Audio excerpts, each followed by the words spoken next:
Good evening. I would like to call the July 11th, 2023 work study session meeting to order.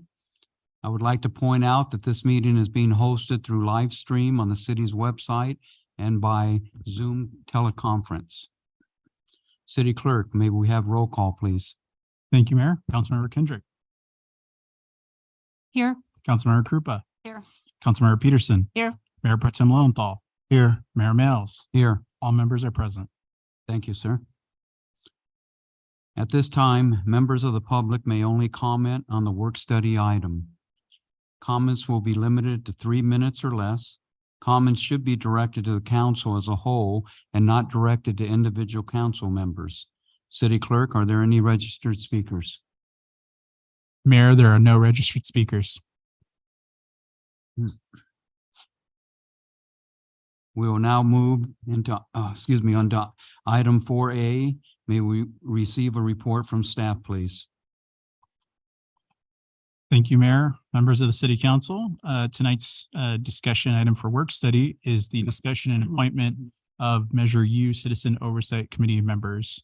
The recommendation is to review, discuss, and appoint an applicant received for the Measure U Citizen Oversight Committee. Wanted to provide a little bit of background. Eligible community members must reside within the city limits or the sphere of influence, or own a business having its primary offices located within the city limits. Currently, the city clerk's office has conducted a marketing campaign to solicit additional applications through the means of advertising on social media through the newspaper of the Press Enterprise.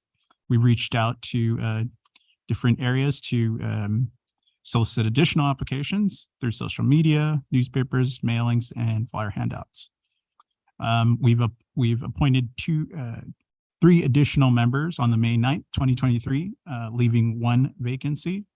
And so tonight we have received two additional applications for the Measure U committee from Juan Chiquito and Mark Collins. And on behalf of the council, I invited them here tonight to be interviewed. The city council may choose to ask applicants to answer the following questions in a public interview. State your experience in education, state your qualifications as they relate to serving on the board, committee, or commission, state your years of residency within the city of Hemet's jurisdiction or sphere of influence. And then the city council may ask additional questions as follow-up to further review the candidates as part of the appointment process. If there are no other questions or comments, I'll turn it over to the mayor to invite the applicants to the podium for their live interviews. Thank you, sir. I'm sorry. I can't hear that well. Oh, go ahead. What's the makeup of the Measure U committee right now? Because I know you've got business owners, and so where does the vacancy lie? The vacancy lies as a regular member. They actually technically all members at this moment are residents. And so as the ordinance states, it may further be stipulated. The two candidates that we received are residents of the city of Hemet. Okay, thank you. Do you know what district the ones that are on already are in? Yeah, it's 4 and 1, and I can clarify who's who, but 4 and 1, I believe, is the districts. Thank you. Are there any other comments from the council at this time? Yes, John Paul, I know there's at least 3 other members of Measure U that live in District 1. Do you have where the others live right off the top of your head? I do not know, but I can review that and bring that to you shortly during the interview or after the interviews. Okay. Can I make a couple additional comments, Mayor? Oh, yeah, definitely, please. You know, we as a council have had discussions when we went to districts and how we would appoint to all of the different commissions and boards. And I know I was one of the most vocal about, I don't want to be tied to appointing somebody from my district. I will appoint the most qualified. And then we come to Measure U, which in some instances is different than the other commissions that we have. And it's a larger commission, and it also looks at actual spending of dollars through the tax measure for public safety. And it has come up in conversation with a lot of the public that it needs to be fair distribution across the city to have representation from all of the districts. And in some respects, I agree with that, and in some I don't. It's like picking qualified people that know what they're doing and whatever. But I think we're really heavy right now on qualified people from District 1 who want to serve, which is awesome. I wish we had that representation across the city on these commissions. But that was one of the things we came up with. And Mr. City Attorney, did we talk about that in the council protocols, which are going to be coming to council soon? Jackie and I have done our job, and so has the city manager, so it will be coming to council. But I know we discussed at length how the appointment of Measure U people should be done. And I don't recall whether we said we would do one from each district. There was definitely a robust discussion about trying to come up with a fair methodology for appointing and taking nominations to the Measure U committee. The ordinance leaves it up to the council. The council has the authority to decide, or 3 members of the council, I should say, have the ability to decide what qualifications and who they will appoint. One of the conversations that the protocols committee had, and this is about 1.5 years ago, was trying to do something maybe a little bit more similar to how other committees are appointed, where perhaps each council person at least gets 1 nomination. And if they want to nominate someone from their district, that's fine. If they want to nominate a business owner in the city, that's fine. If they want to nominate someone from another district, that's fine.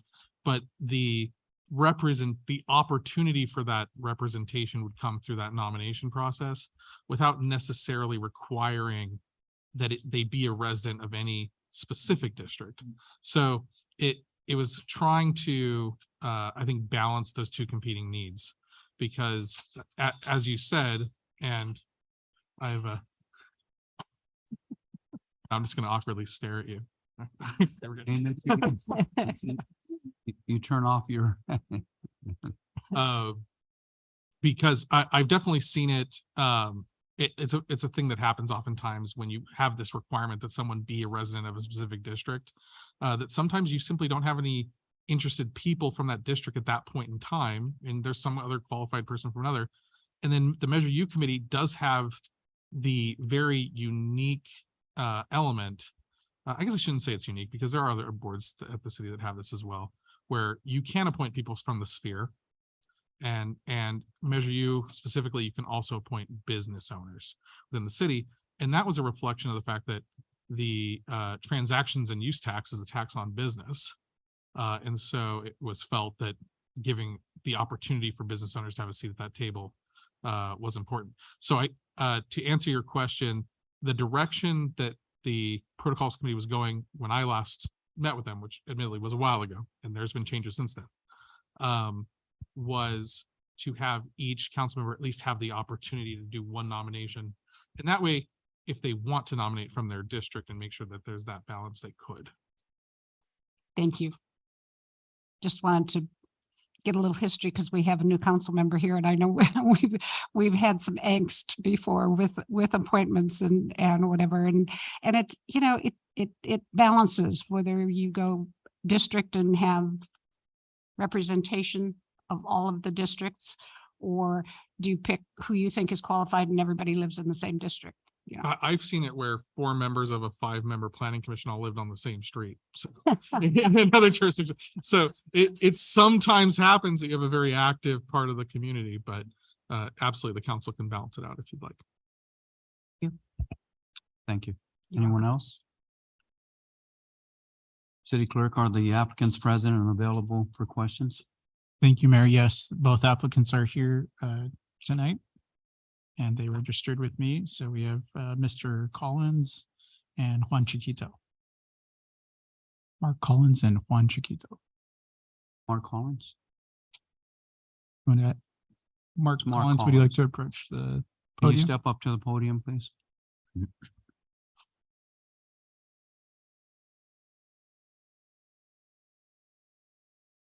Good evening, Mr. Mayor and council members. My name is Mark Collins. I'm here for the Measure U appointment and I guess the questions that I'm to be asked. Who would like to start?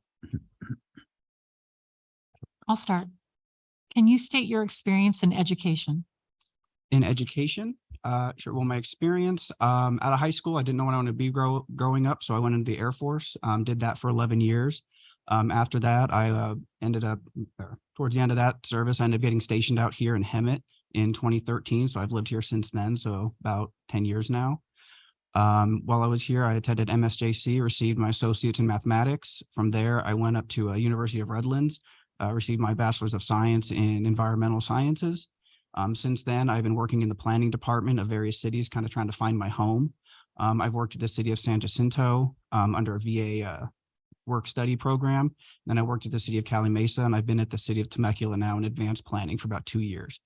So I'm fairly well versed in city government and how everything works. I'm just happy to be here and hopefully be a part and contribute to the city of Hemet.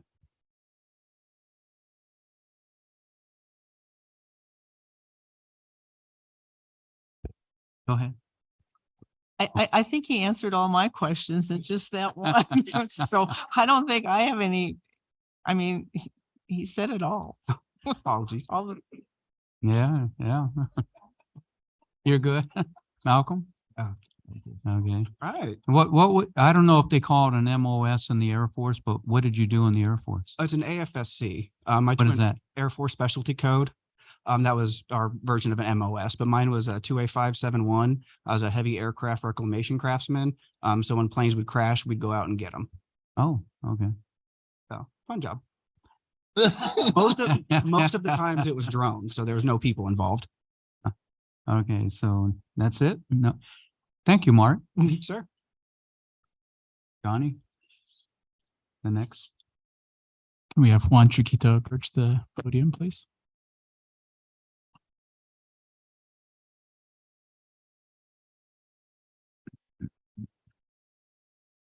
Hello, Mayor, council members, how are we doing today?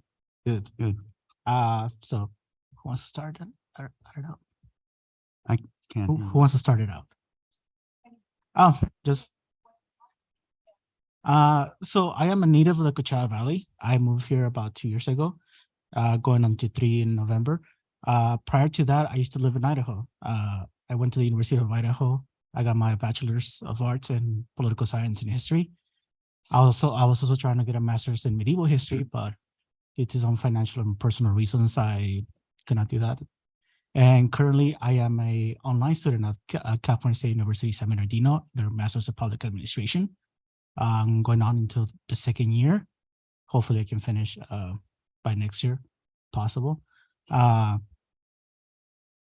Experience-wise, the only advisory committee experience I could bring was I used to work in the state library in Idaho at the University of Idaho, which is, if you've seen the news in Moscow, Idaho, that's where the tragedy happened with the quadruple murders about a couple of months ago. Other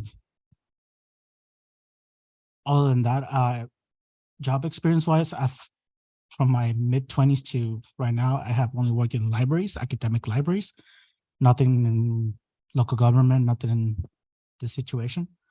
But I do bring fresh eyes, fresh ears, fresh mentality into local government. And I don't have as many years here, but I was hoping to, settle down here, put some roots, and bring all that I can into local government. Any questions?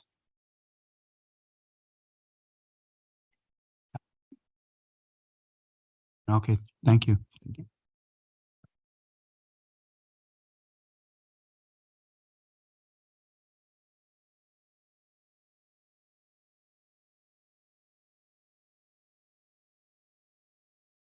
Okay.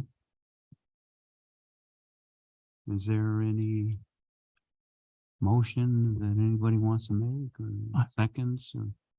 I wanted to just make a comment and follow up to Councilmember Krupa's inquiries about the districts that the current members live in. And we have 5 members that currently live in D1, District 1, and 1 in District 5. Oh, so we need a District 4. Yeah. What district do you live in? 1. Okay, so we already have a 1. And then we need to talk to people in all the other districts and say, hey, look at District 1. All of these people are stepping up and have a challenge. We can have a contest, see who's the best. Anyway, never mind. Go ahead. I was going to make a motion to appoint Mark Collins to the Measure U Committee. I'll second that. Can we get a vote?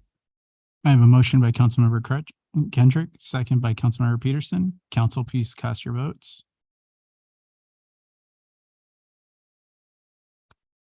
That motion passes 5-0 to appoint Mark Collins as the next Measure U committee member. Thank you. Thank you both for coming. We appreciate it. And And I was do we have saving, any others? I was saving my comment for this. We have an opening on the library board, and I think you would be excellent for that. Okay, that was my comment, because I think you have good experience in that.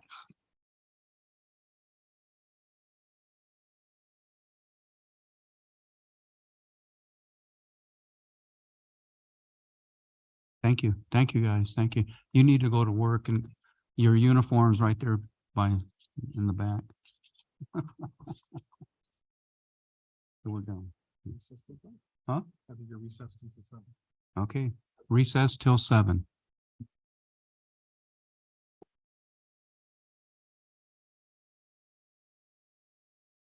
Okay.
I'm sorry? Yeah.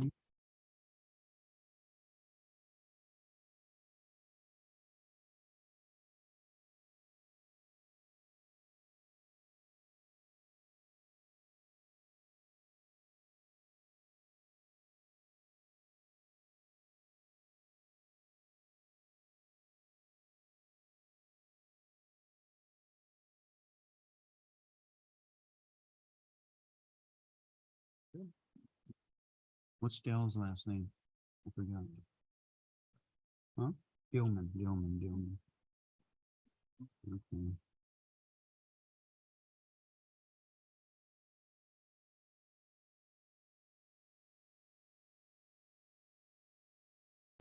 Okay. Are we ready?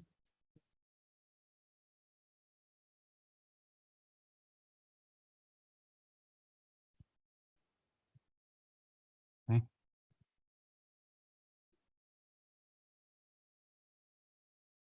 Good evening.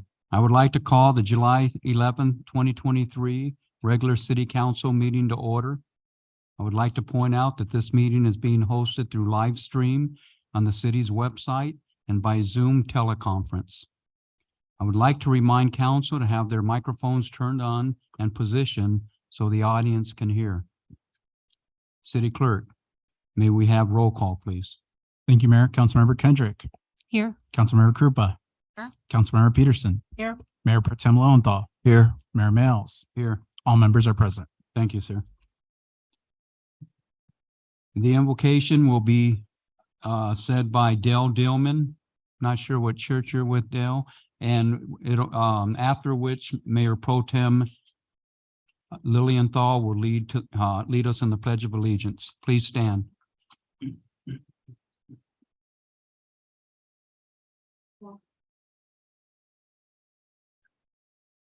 There we go. Father, we come before you this evening. You have said, as I often say, you have said to us that if we'll come to you for guidance, you'll give that. And so that's what we're here for tonight.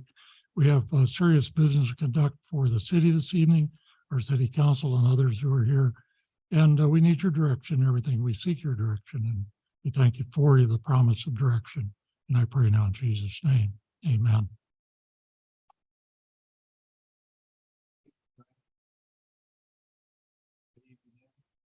With allegiance to the flag of the United States of America and to the republic for which it stands, one nation, under God, indivisible. You can change your date once you set up your contact information. In Siri settings, tap on my information and choose your name from the list.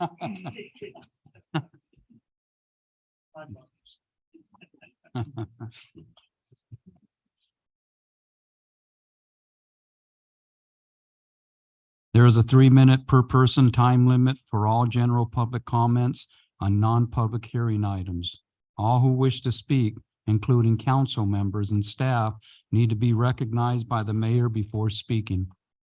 For those that wish to join by Zoom, you will be asked to raise your hand if you would like to speak. Please state your name and item you are commenting on before speaking. We will take public comments for items listed on the agenda. I have Angela Rodriguez. We are One United. Oh, please step to the podium.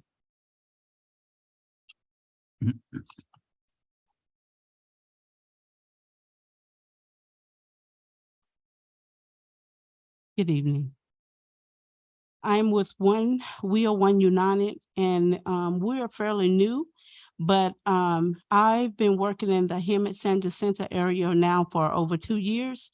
And I was telling them about the growth for this area that I've encountered in reference for mental health and mental illness, because that's what I was doing prior. But now we've extended our program with We Are One United, because we're coming in educating parents with youth, gang activity, different signs, different stigmas that the kids may be going through. We also have a program that we call SELSER, which is basically social economic development, and we help them whether finding jobs, whether it be, you have parents that may want to be an entrepreneur or whether they want a career. We're actually impacting the community. We're not coming in telling you what you need to do. We're coming in to see exactly what would the community, how can we better serve the community? And I did bring some cards, and we can go further into details because I'm really excited. Because before I was limited to mental health and just mental illness, but now I'm covering all four fronts, and we're really dealing. We're out of Palm Springs, as a matter of fact. I just want to say that. So when I drove here this evening, but I've been driving a while because I come down here a lot when I'm servicing. So I'm excited. Hopefully we can collaborate with some things together.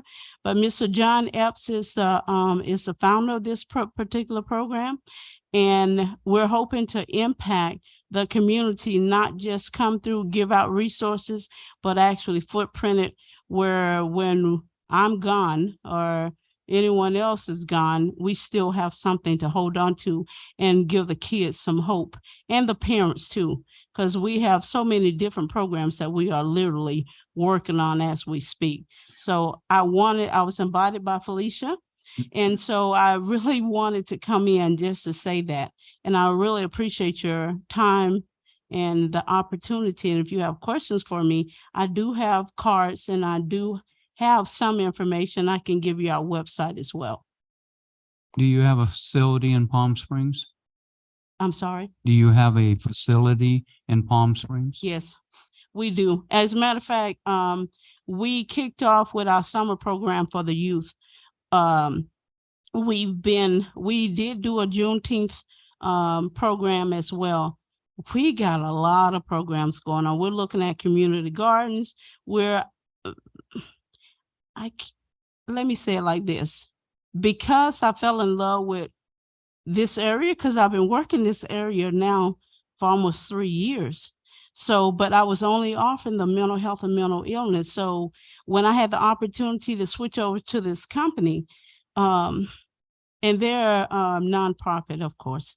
I see my red light. Okay. Yeah. But I will. Thank Okay. you. You can leave your cards with our city clerk. I and then will. get 'em. I will. And I'll Okay. leave my information as well.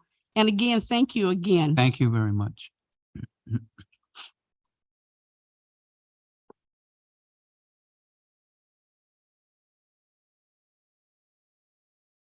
City Clerk, are there any members of the public participating through Zoom that would like to comment on any items? Thank you, Mayor. If there's anyone on the Zoom call, now is the time to raise your hand and I will unmute you. And we'll give you just a few moments. Seeing none, Mayor, there's no Zoom public comment. Okay, so we're going to end comments and move on to receive and file. Next, we'll move on to receive and file. Are there any questions from the City Council on item 11A? If not, we will receive and file that warrant register. Yes, I know you have comments. Wait, only do 10 of your 250 questions. I had some comments that I sent over to the city and some of those questions got answered, but I still had some follow-up. So on page 57 of 11A, it was indicated the cell phone and air cards was for fires allocation for the cell phones and air cards, yet on page on the following page, it was indicated that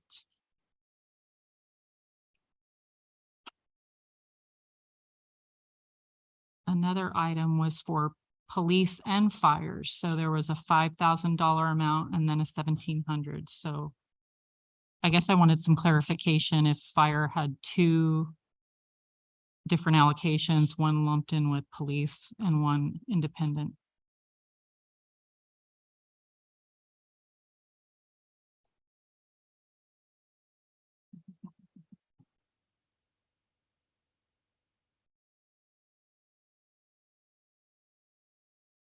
Council. What page was that again? So it's on 57 and 60 of the item. It's pages 80, What was the vendor name? Was it Verizon. Verizon?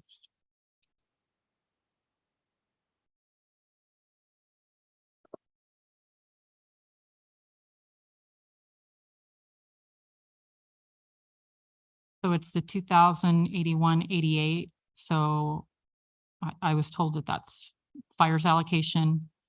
So that's on page All right. 81 in the staff report, but it's 57 of 11A. On the voucher listing itself, do you have a page number up in the right-hand corner? 57. 57.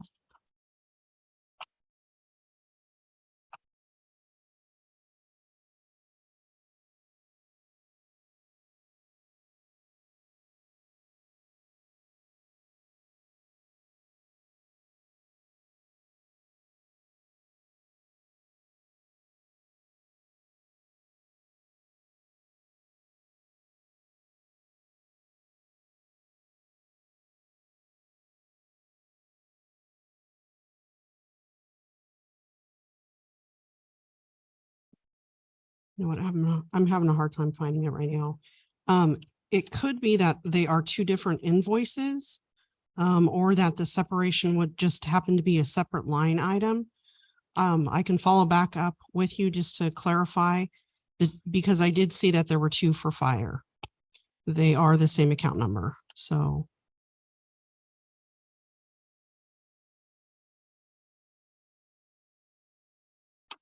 The next question I had was it's on page 60. It's the Wildan contract. So I'm very concerned about the amount. And so my question was, what are we doing to resolve this issue? Yeah, unfortunately, I would have to turn that over to the building department to respond to that.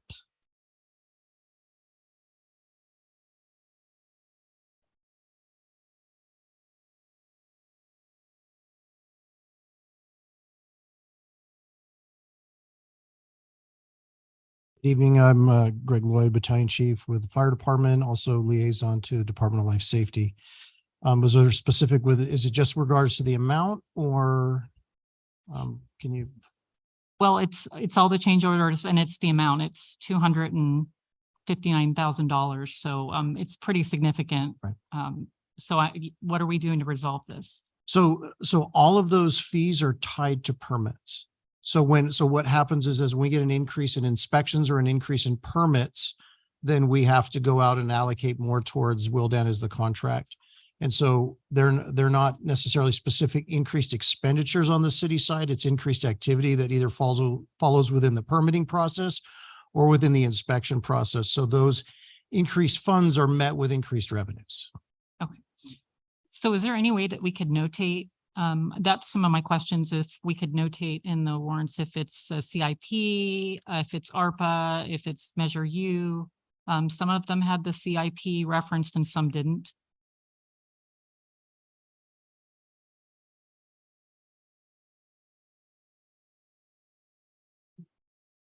I'm sorry, I didn't, I thought you were looking that direction. I'm sorry, were you asking me about? No, I wasn't asking. I Okay. was just making a comment. Let me clarify. Yeah, go ahead. The account number itself designates the CIP project. I know that council may not be privy to that information, but that is what designates it for the staff, that we know that it is a CIP project. And then also the funding, the fund that the bill is paid out of, Measure U is 115, general fund is 110. So that is also another designating factor, but I do not believe that Eden at this point in time can disclose all of that information. Okay.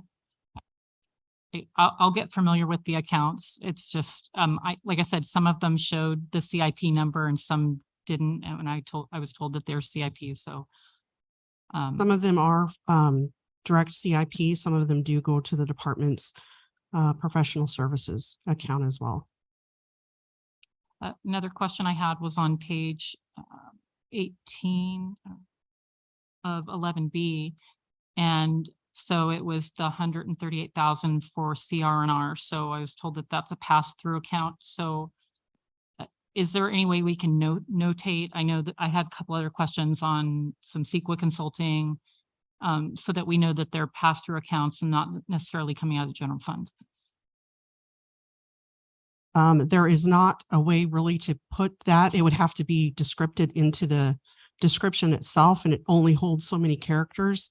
So the CR&R refuse past due notates that that is what it's for. The pass-through account is coming from a balance sheet account, which staff knows that information, or at least I know finance does. I know that doesn't help council in reading it, but it is a pass-through account.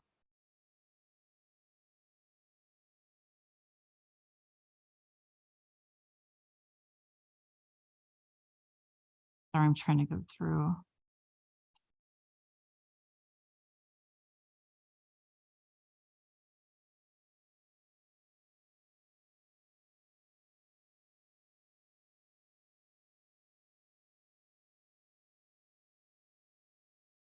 So I had a question, it's on page 132 of the staff report.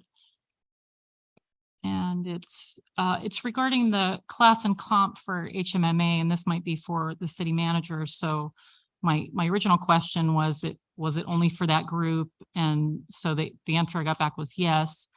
And that a comp and class citywide has been budgeted for 23-24. So I guess my question is, so HMMA will not be analyzed as part of the citywide comp and class, and will they be inconsistent because their cost and comp and class was done at a different time period than the rest of the city? The city has completed some comp and class work for some of the bargaining units. And what we intend to do is use the work that's already been done and simply update the figures on January 1, 2024. So we're going to capitalize on the investment that's already been made. I believe there's one additional area of the city that has not gone through a comprehensive total comp analysis. Is that right? And so we'll need to dive deep a bit on one of the bargaining groups, but not all of the others. So we anticipate being able to do that in a cost-effective way.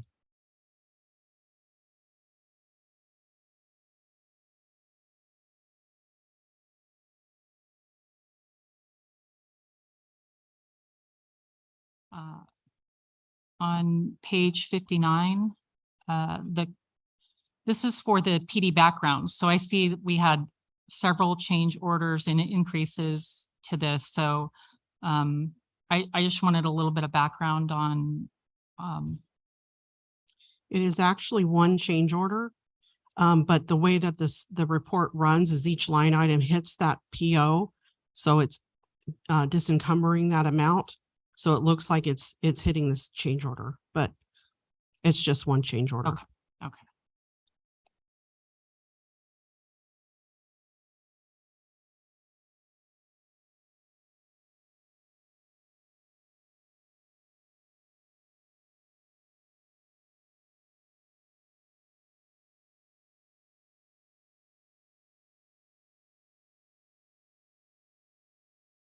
And I believe most of my other questions were answered by the city manager. Thank you. Anyone else have any other questions? I have questions. Don't sit down yet, please. My questions are a lot easier and simple. On our Verizon bills, I'm looking at page 57, and most of the bills are in the hundreds, like 147, 200, 279.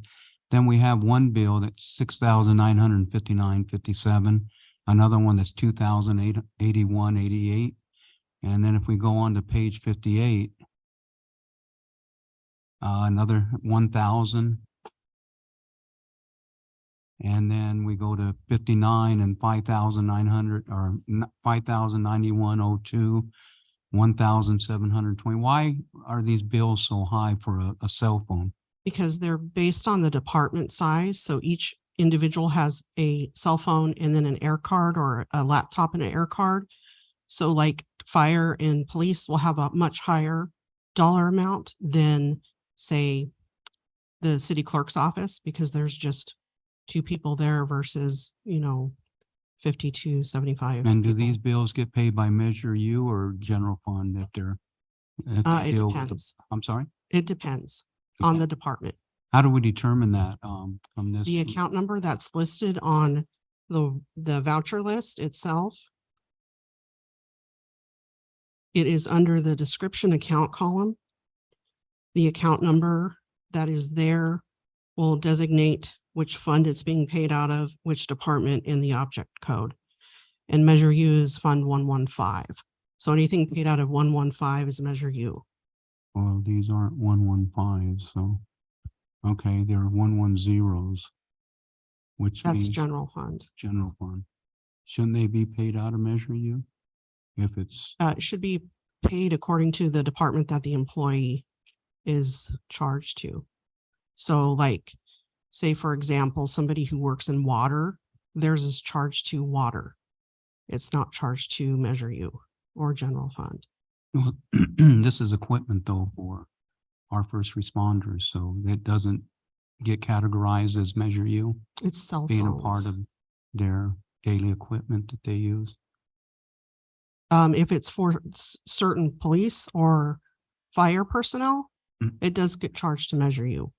But for like those that are in parks or water or streets, it gets charged out accordingly. Okay, thank you. Can you explain what PO for extraordinary work slash, I think it's police, what that is? Who is the On vendor on page that? 60, excuse me? Who's the vendor? PO for extraordinary work slash, I think police. I don't see the vendor. The vendor would be like the first, the Oh, third column. Unix LLC? I would actually have to look and see what that vendor provides for the city. If it's police.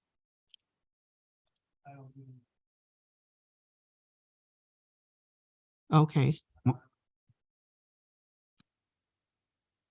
Let me look at it real The- quick. Yeah, the vendor is YUNEX LLC.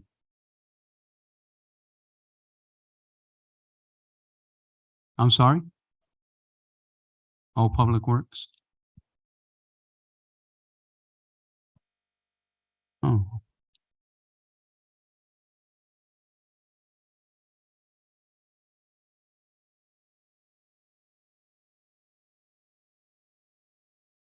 Ordinary work. I just don't understand that though. That's, What was the page number again? I'm Mayor? sorry? What was the page number again? Number 60, page 60.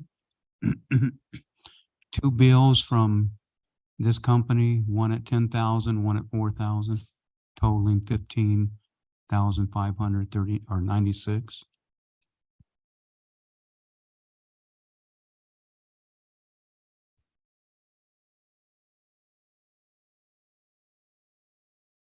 I would actually have to pull the purchase order on that. Oh, that's because, fine. We can, Yeah, you can, I'm not familiar with the work that occurs with the CIP projects. I just, you can email me and just explain what it is. I'd appreciate it. Thank you. And I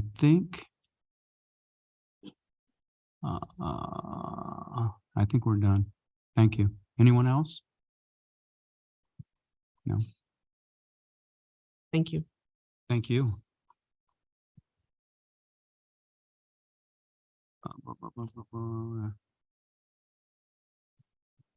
Okay, so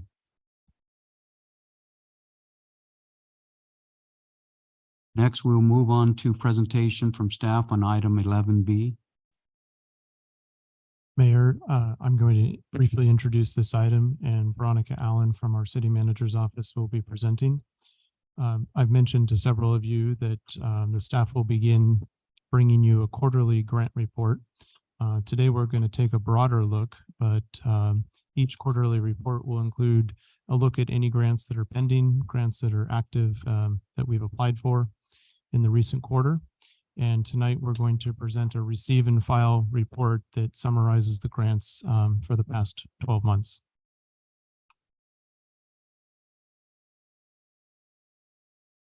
Good evening, Mayor and council members. Veronica Allen with the City Manager's Office. This first grants update is a review of fiscal year 2022-23. The update will be the first of many and will be on a quarterly basis. The grants update is related to the organizational effectiveness goal to ensure that the city is operating in a financially sustainable manner. There were 3 grants in development. The first one is Safe Streets for All, and it was just recently submitted for $800,000. It's an 18-month plan, and the goal is to complete a comprehensive safety action plan. Then the organized retail theft is a grant for 3 years, and it was submitted for $2.5 million.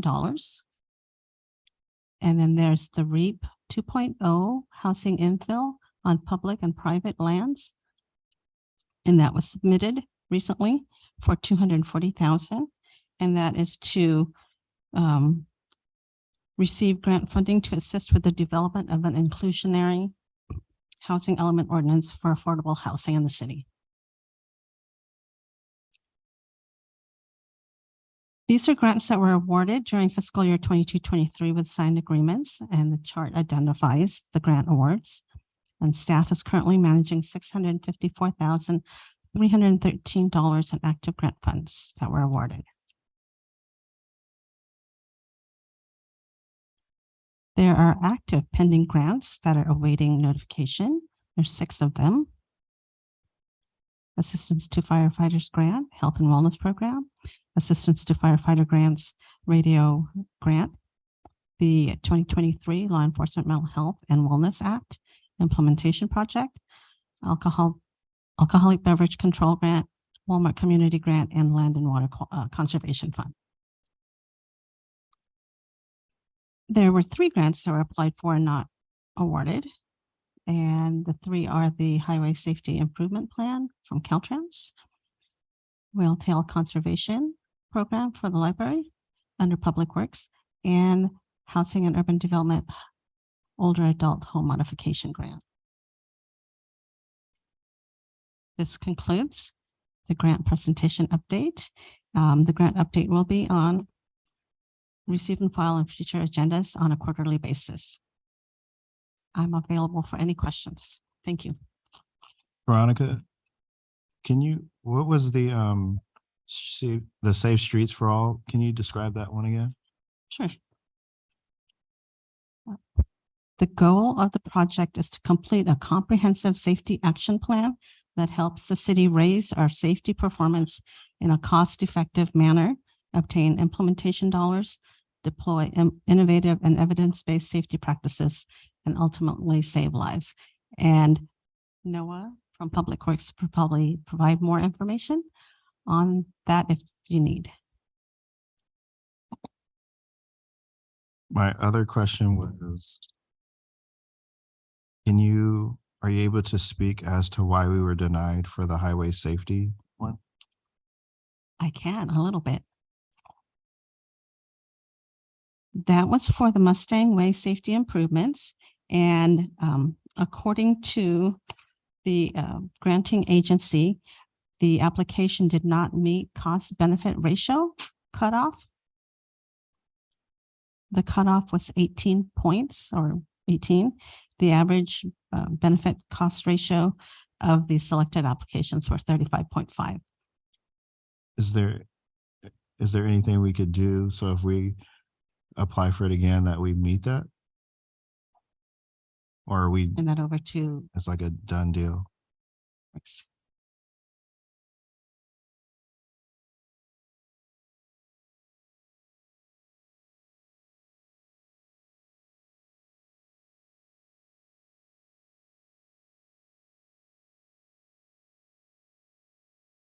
So the HSIP project that we did not get, they scored it at a 15.5 or so. And the cutoff was 18. So we didn't miss it by too much, but it wasn't good enough. It was for the location over by West Valley High School. Were you guys thinking about that, the crosswalk? Right. So it would have been all the way from Warren to Sanderson though on Mustang. So there was several improvements that we were proposing on that. And they were all resulting from that accident, and they were analyzed by a consultant, and there were quite a few improvements to be done there. But the Safe Streets for All that we're applying for, we're expecting, once we have that safety action plan completed, that'll help us in future grants because they'll have really high cost benefit ratios that they can show for several different projects throughout the city. So we did apply for this, the highway safety one. We could use this other grant. We'll use the safety action plan that is created through the other grant to use to apply for a lot of other grants for implementation. Yeah. Okay. How come we didn't get the older adult one? We almost got it. It was very competitive. There was a designation between rural and urban, and only a handful of grants were awarded. We got 90 out of 100. And the area I think that they said we needed improvement on was a better explanation of the program scope. But that safety one would help with that too? Or no? No. Okay. Go ahead. And you just answered my question, but I want to ask it anyway. So when we don't get a grant, you do sit down with the people who are reviewing our grants and ask the question, why? What was wrong with our application? How can we strengthen it? How can we improve upon the narrative? Because once you've got the story down, you're set. And it's getting that story for the various areas that we apply for. So you just said, yes, you found out the reasons why. So that's really good, because if you don't find out why, you might as well not even apply for any more because you don't know why, and you have to have that story. Yeah, definitely do. Yeah, the majority of the funding organizations do have a debrief. And if they don't, I email them and I say, hey, how can we improve? What can we do better? Very good. Thank you, Veronica.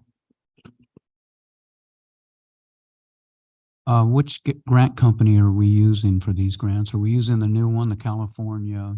We are using the new one, California Consulting, Inc. They started May 1st of this year. Prior to that, we had two grant writing consultants, Blaze and Associates and the Ferguson Group.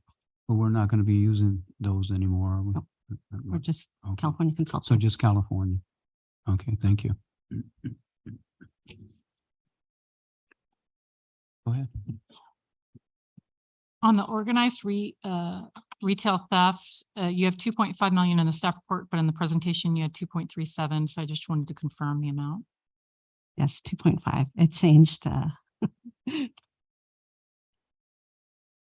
And then can you tell me a little bit more about the ABC grant and what that's for? I will ask the police chief to speak on the ABC grant.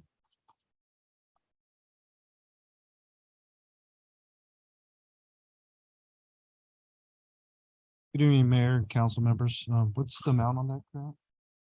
$56,794. Yeah, we usually do that on a yearly basis for ABC, where we do stings, educational pieces with local businesses, and we work directly with ABC. So we'll assist them on certain operations.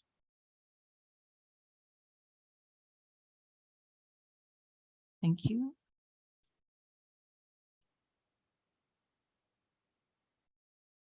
Any other questions? Huh?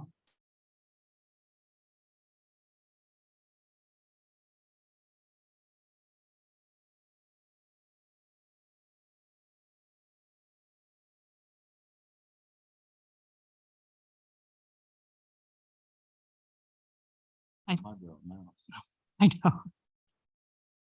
I'm good. Thank you. Thank you. We will receive and file the reports.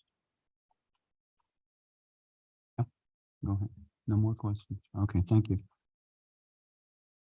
Now we're going to move on to public hearing. The city council's procedures for public hearing will be as follows. As staff will provide a report and clarification of items presented. The public hearing will be open for comments for those in favor of or in opposition to the item, followed by rebuttal to any comments made. The public hearing will be closed and the city manager may respond to any questions raised by the public. The public will not have an opportunity to respond. Discussion will be brought back to the city council for direction or action. Can we get a report from staff on this first item? Good evening, Mayor and council members. Veronica Allen, City Manager's Office. For your consideration tonight is the 2023-24 Annual Action Plan Draft. The CDBG allocations for the project selected for funding were approved by City Council at the May 23, 2023 meeting. The Annual Action Plan has been made available from June 9th through July 10th for the required 30-day public review and comment period. The Annual Action Plan is a statement of city's needs, goals, and objectives for allocating funds to eligible activities recommended and approved for the 2023 program year, which is July 1, 2023 to June 30th, 2024. Goals and objectives stated in the Annual Action Plan were established in the 2020-2024 Consolidated Plan. As of today, no public comments have been received. In order for the city to receive the $827,276 of CDBG funding allocated for 2023-24, HUD requires a public hearing and the city council adoption prior to submission of the 2023 Annual Action Plan by August 1st, 2023. Thank you.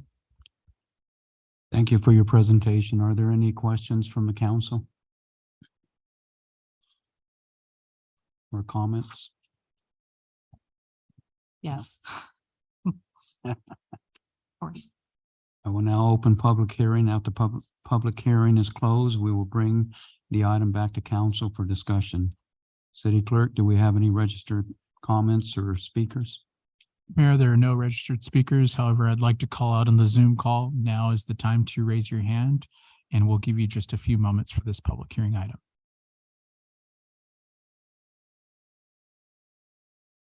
Seeing none, Mayor, there's no public comment. Thank you, sir. I will now close the public hearing and bring this discussion back to the council. Can I get a motion, please, in a second? I'm sorry? I have questions. Oh, go ahead. I'm sorry.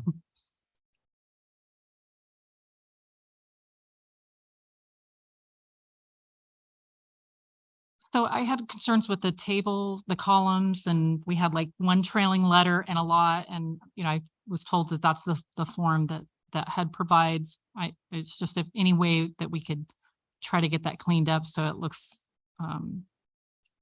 just looks a little bit more presentable.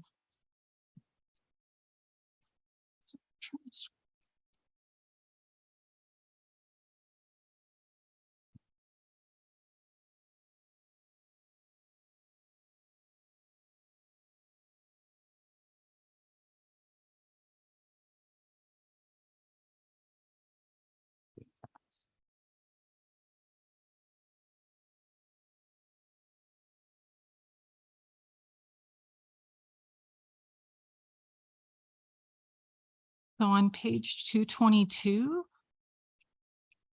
and on page 28 of this item, in the total amount, it is the amount that is the annual allocation and does not include the prior year's resources. So that number needs to be corrected. What I came up with was 1.1. That has been changed. Sorry? That's been changed.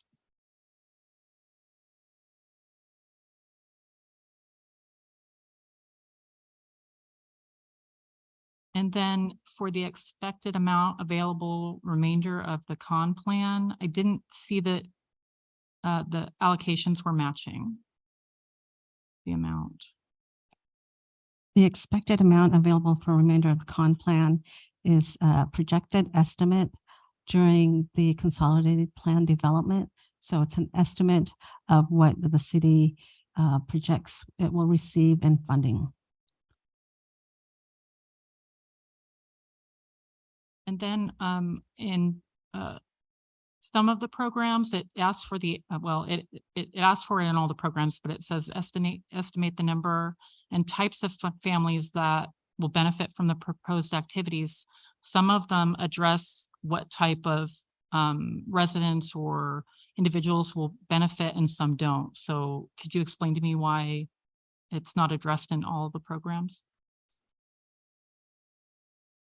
I'm sorry, I have no answer for that. Just the way I was taught to do it. Some of them have the explanation, some of them don't. And it's hard to determine what types of families because there are different kinds. There's individuals, there's dwelling units, there's single family households, there's head of households. We don't have that information. So sometimes it's more of a generic information such as dwelling units or seniors or households. There's youth. I mean, I saw, like I said, in some of them it's addressed and some it isn't. So that was just a question. On page 243, the staff report, it talks about utilizing the 2011-2015 American Community Survey data. There's updated data, the 2017-2021 data is available on the census. So why aren't we using the updated data? Because HUD still uses the 2011-2015 census data.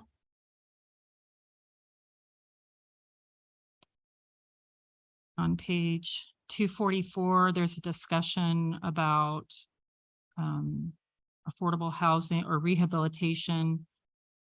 So we're not meeting our goals.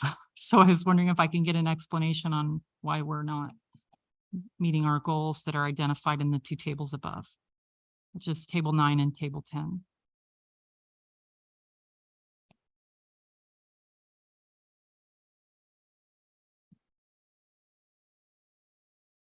On the affordable housing, AP 55. Yes.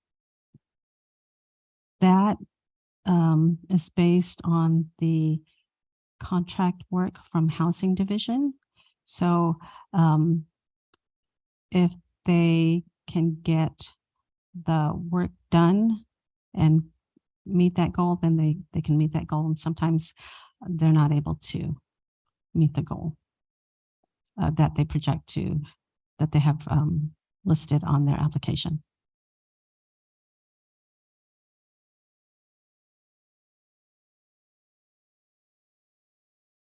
Page 251, it indicated that the housing element's been approved by the city council, but that's my understanding is that we're still working on getting the housing element updated and certified by HCD. So I believe that needs to be corrected. Yes, I can change that and remove that sentence. That's all the questions I had.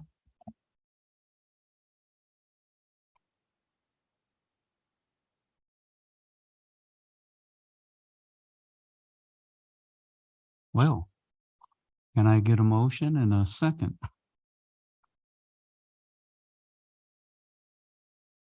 Or do I need to close the public hearing?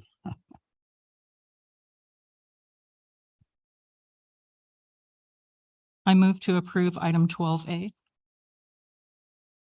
Can I get a second? I'll second it. City Clerk, may we have a roll call, please? I have a motion by Councilmember Kendrick, second by Mayor Pro Tem Lilienthal. Council, please cast your votes.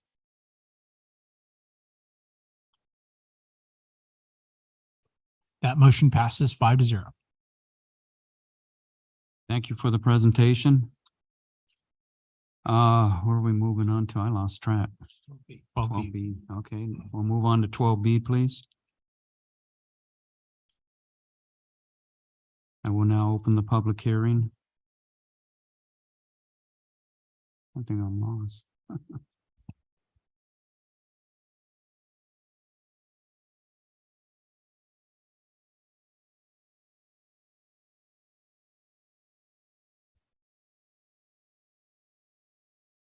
Evening, Mayor, members of the council. A couple weeks ago, on June 27th, the city council approved resolutions that initiated proceedings for annual levy of assessments, ordered the preparation of annual engineers reports, and declared its intention to levy and collect fiscal year 2023-2024 assessments for the landscape and streetlight maintenance districts. This item before you this evening is to conduct a public hearing to take any testimony regarding the fiscal year 2023-2024 engineers reports and the levy and collection of assessments for the existing landscape and street lighting maintenance districts. Following the public hearing, staff is recommending the approval of the engineers reports and that the levy and collection of assessments be ordered for these existing maintenance districts. We do have Harrison Associates the city's consultant representative here this evening to answer any other questions that you may have regarding the engineers reports. And that concludes my brief report, Mayor. I'll turn it back over to you. Are there any comments from the council? Yes, I think I just have one, but so I'm looking at the track that I live in because I know how many trees are out there. And for the tree estimate, it's about $14,000. So is that $14,000 annually? This is for fiscal year 23-24. Yes. Okay. Councilmember, I have a question. Are you saying that you are subject to one of the levies that is included in this report? Is that what you're asking about, or is it one that you're nearby? Well, no, it's really on the amount that is collected annually and how often these trees are trimmed. Understood. My question was, is it a levy that is actually imposed on your property? Yes. Okay, my recommendation would be that you have a financial conflict of interest with that item, and you should disqualify yourself from participation in this item as it relates to that maintenance district. But it covers all maintenance districts in the city, so I think that might be, is that problematic for? Typically, what councils will do is they will vote on all the ones except for the one you have a conflict on, so you can participate in the decision, and then you would disqualify yourself for that one, and we'd take a separate vote on it. So my question in general is, how much does it cost? So if the trees are trimmed on a 7-year cycle, I guess I'm trying to figure out how much, if you're collecting levies for 7 years, how much, I mean. So to expand on that a little bit, we do a 7-year cycle to go through and trim every single tree. But there's multiple other times that they have to go out and trim an individual tree here and there, at least every year, all over the city. So it's not just the 7 years. We're not there for 7 years. So there's that, and then there's a formula based on all the districts that's used. I'm not super familiar with the formula, but I know that's how the assessment number is derived. Thank you. And since it got brought up, I'll just ask, does anyone else live in one of these assessment districts? Our HOA takes care of mine. Thank you.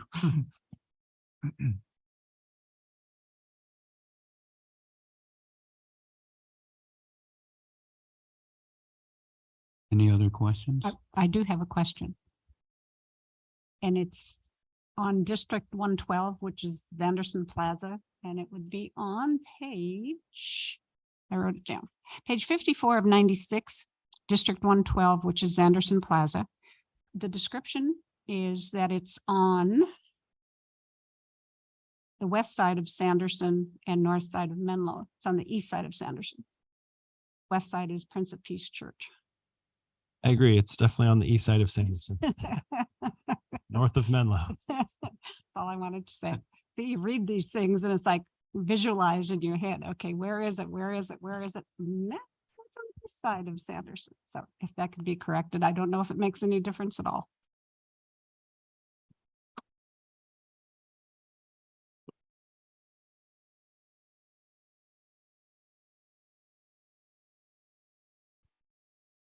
Any other comments?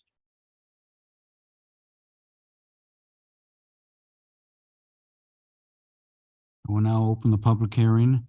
After the public hearing is closed, we will bring the item back to the council for discussion. City Clerk, do we have any registered comments or speakers? Thank you, Mayor. There's no registered public comment. However, I'd like to call out on the Zoom call now. Now is the time for public comment for this public hearing item, and we'll give you just a few moments to raise your hand.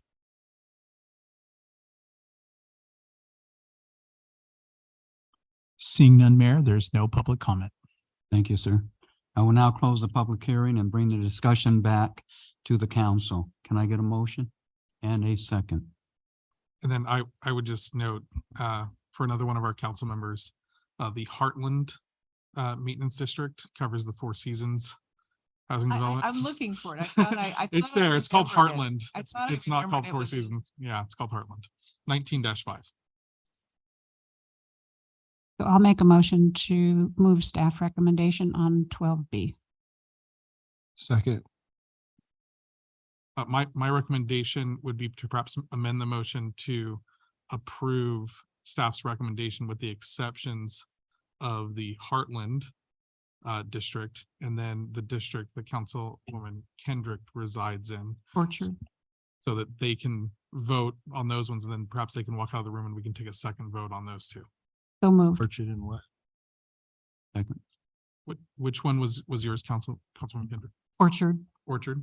Okay, so with the exception of Heartland and Orchard. That's what I said. That's my motion. Second. I have a motion by Councilmember Krupa, second by Mayor Pro Tem Lowenthal. Council, please cast your votes. That motion passes 5-0. And then for the two council members, I'd recommend you stand up, walk into the back room, let them take the second vote, and then you'll hear them and come back. I'll make a motion to approve staff recommendation of Orchard and Heartland. Second. I have a motion by Councilmember Krupa, second by Mayor Pro Tem Lowenthal. We'll do a roll call vote. Councilmember Krupa. Yes. Mayor Pro Tem Lowenthal. Yes. Mayor Mills. Yes. That motion passes 3-0.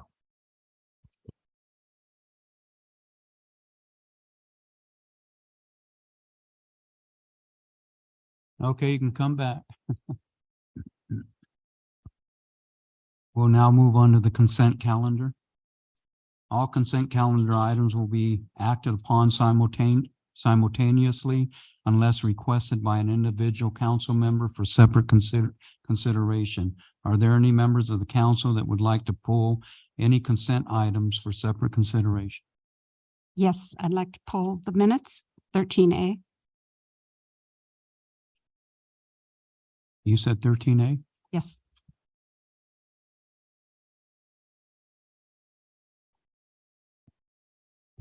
Any other members? 13D, 13E,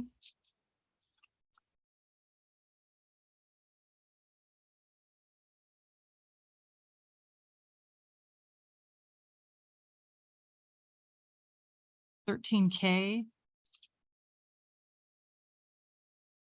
and 13L. M? L? L? And you said E also, right? Yes. Okay, let me see what I have here. I like to pull 13C. And that's it. You guys called the other ones. Anyone else?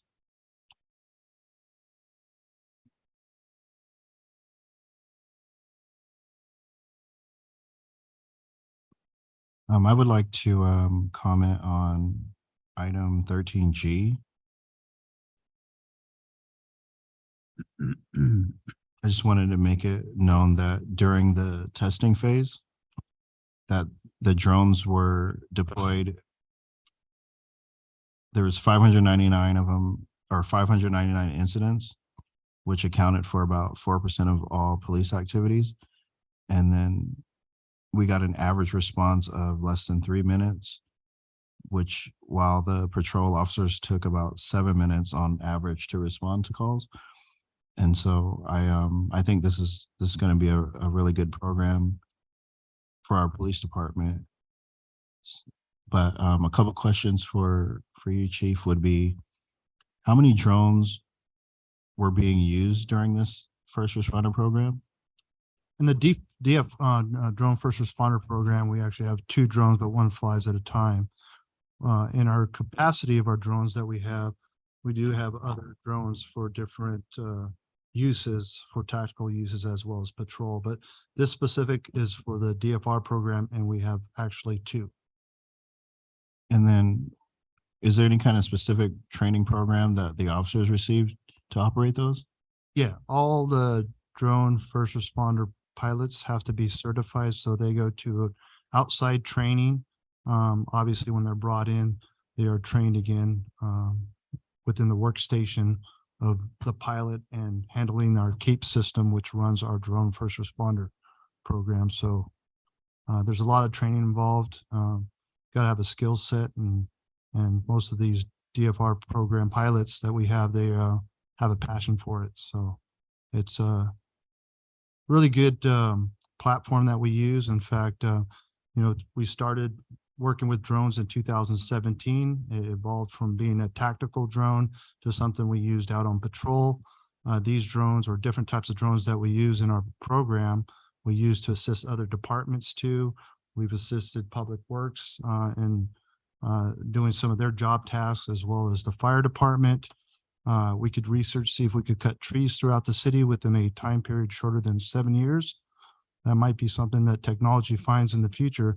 And it's just amazing program what they do. So I'm sure that as we move forward with the DFR program, we're going to find different uses. There's a lot of discussion with AI and what that does in a private sector, that I'm sure that it's going to be something that's used later on in the law enforcement sector. Those are used, just autonomously in certain warehouses and stuff. And I'm sure that's something we may see few years down the line on Florida Avenue to deal with some issues that we're trying to work on these days. So it's a great program. We expect to use in our real-time crime center, which is going to work with our Safe and Clean Streets initiative. So this is part of our hotspot policing and a vision that we have moving forward. A lot of capabilities. As you know, technology evolves. It evolves quick, and this changes within 6 months. So we're hoping to bring something back next year and maybe increase what we currently are going to move forward to as a drone first responder program. But it's shown the benefits responding in, as you mentioned, less than 3 minutes. How many officers you have trained?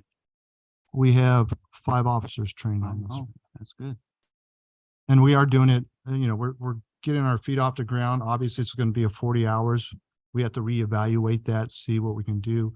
And it's, as of right now, we've, the beginning stages, I think from April 17th, we had a 2-month testing and evaluation phase. There was a lot of things that bugs we had to work out. We were working with our partners over here at Hemet Ryan Airport, the Sheriff's Department, and making sure that we work together, we communicate, and we're able to just fix all those little bugs. And we were able to come to a good platform that it seems to work really well with us. And honestly, the flat area that we live in, I call it the bowl, because we're surrounded by mountains. It works really well here.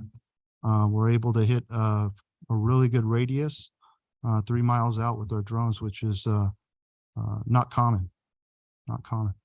Could it be affected if it flies in the path? Does it fly high enough to fly in the pathway of the sheriff's department or any of these other aviation?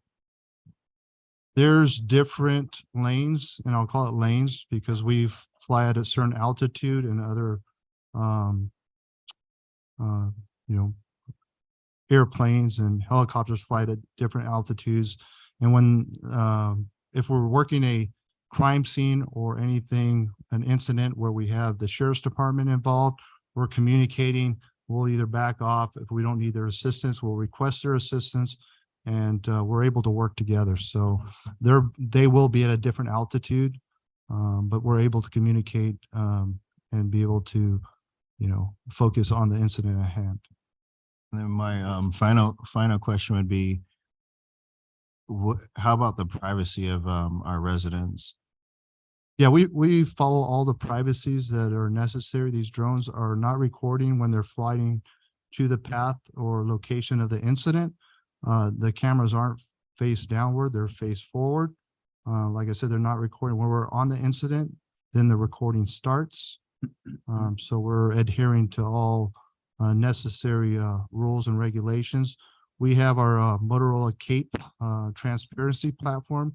You can see that on our website where you can go and it'll show all our flight patterns that we've done and what was the reason for that flight pattern, what we responded to. So. Thank you. Let's move on with the motions here. Can I have a motion to approve the items and or remaining items and a second, please? Motion to approve the rest. I'll second it. City Clerk, may we have roll call, please? I have a motion by Mayor Pro Tem Lowenthal, second by Councilmember Peterson. Council, please cast your votes.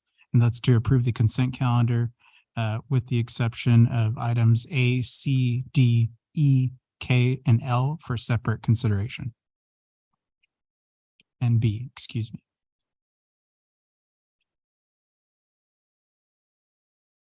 That motion passes 5-0. Let's start with 13A, please. Yes, I know there was already one correction in a motion and a second, but also on item 13M.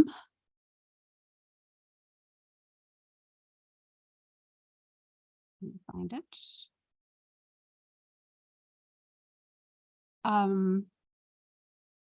It says motion by Councilmember Kendrick, second by Councilmember Peterson, carried by consensus.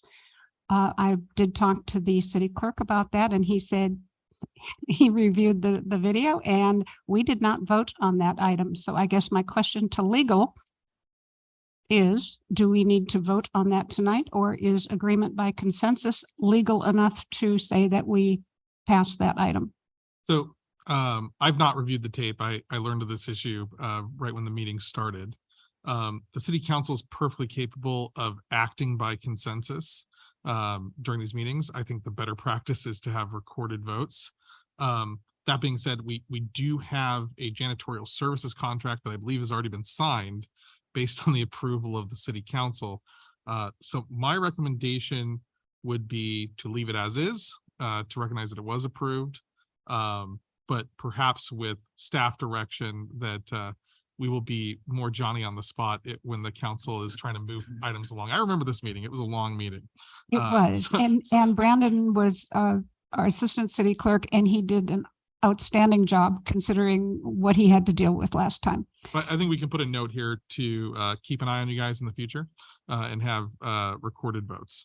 Okay, I just wanted to make sure we were legal on that, and because that got my attention, and then I forgot about it until I walked in here tonight and went, wait a minute, that consensus? And John Paul had already looked at it. So thank you.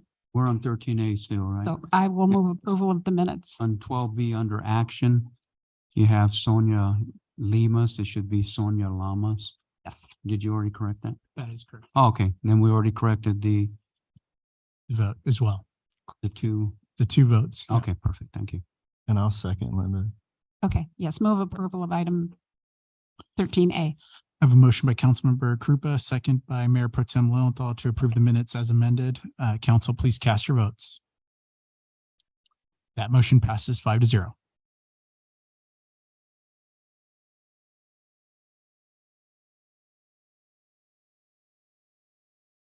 Okay, we'll move on to 13B, please. I thought Carol pulled B. Did you? No, I just pulled A. Oh, there wasn't a B? Okay, I could have sworn I heard somebody say B. okay, 13C. Well, could we? Then we- still gonna- Yeah. still vote on it? I'll make a motion to approve 13B. Okay, Second. Council, please cast your votes. I have a motion by Councilmember Krupa, second by Mayor Pro Tem Lowenthal. That motion passes 5-0. we move Not it. by consensus. Okay, 13C. Now, the reason I pulled this is just to clarify, to make sure everyone's okay with this on the 40%.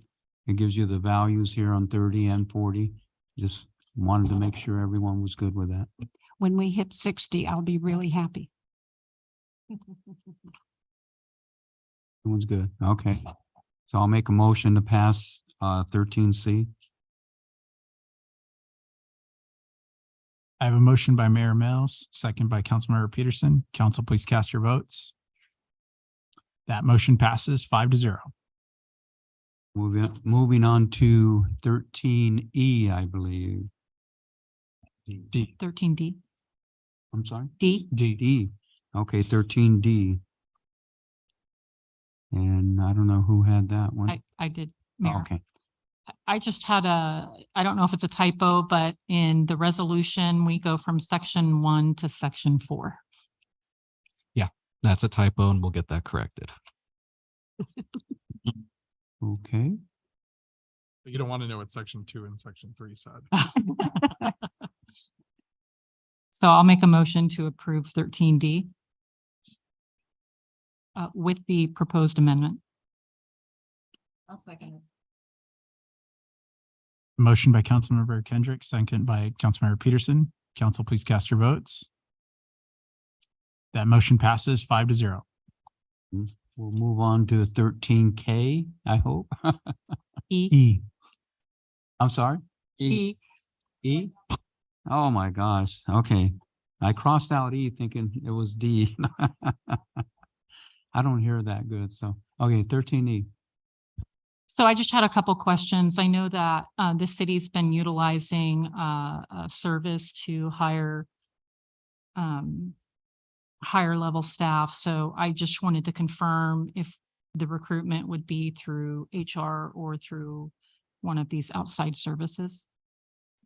And Councilmember Kendrick, this is concerning the Economic Development Manager position. That is correct. Yes, that is going to be something that we do in-house.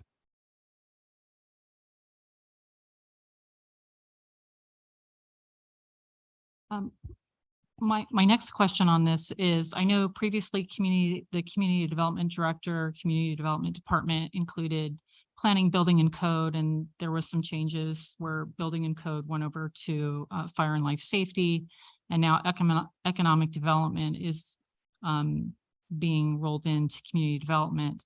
I know that the salary was just increased for the community development director to include experience with the economic development aspect of the position. So I guess my question is, because we don't have a robust economic development department and we have an analyst and we're going to have a director that's just going to be planning and economic development, are we adding too much too soon, or should we have the community development director utilize, a portion of their time to do economic development, working with the economic development analyst?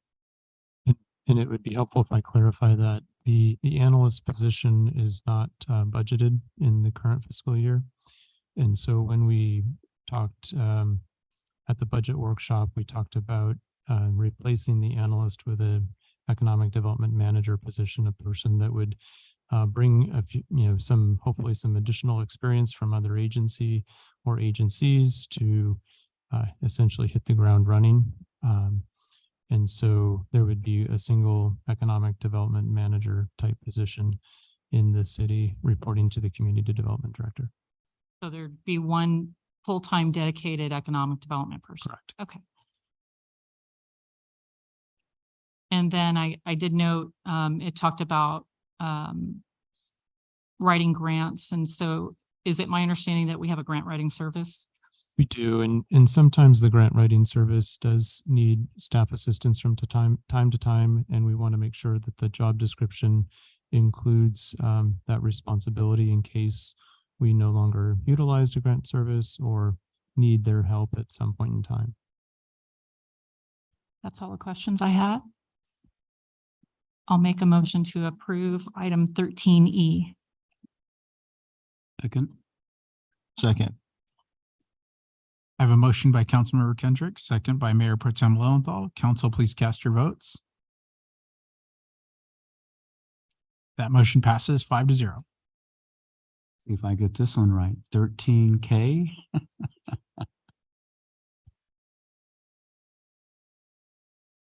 13 Kendrick. Good evening, Mr. Mayor, City Council. Ryan Webb, Deputy Fire Chief, here speaking on item K. Available for any questions? I do know. Rolling, that's slow.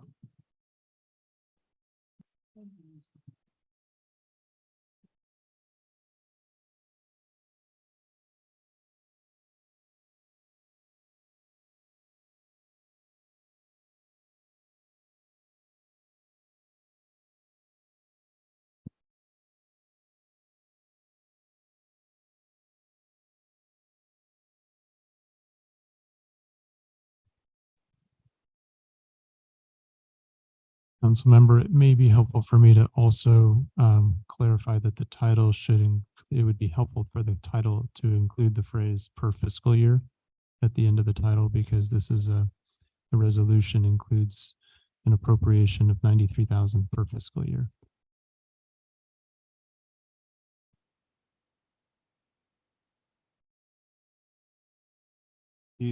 Chief, do you know why the cost for services increased, leading to the allocation of additional 35 from the penalty fees? So this was brought to council, I believe, in February. We had a vendor that chose to sell their business. And as a result, we needed to pivot and identify a replacement very quickly. We were able to sole source a employee that was an employer or an employee of the SoCal EMS company in order to continue the EMS coordinator or the nurse educator position and responsibilities without interrupting it to our facility.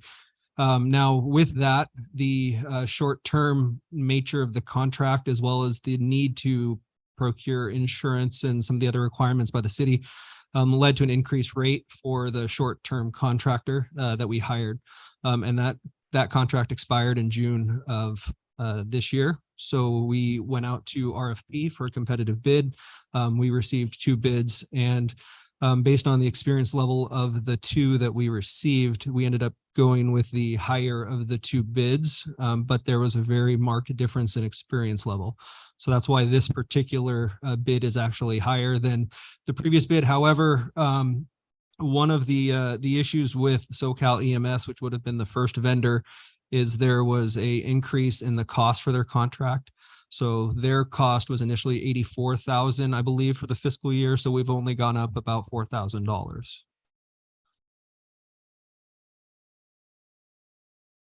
What do other jurisdictions do to address this for the paramedics?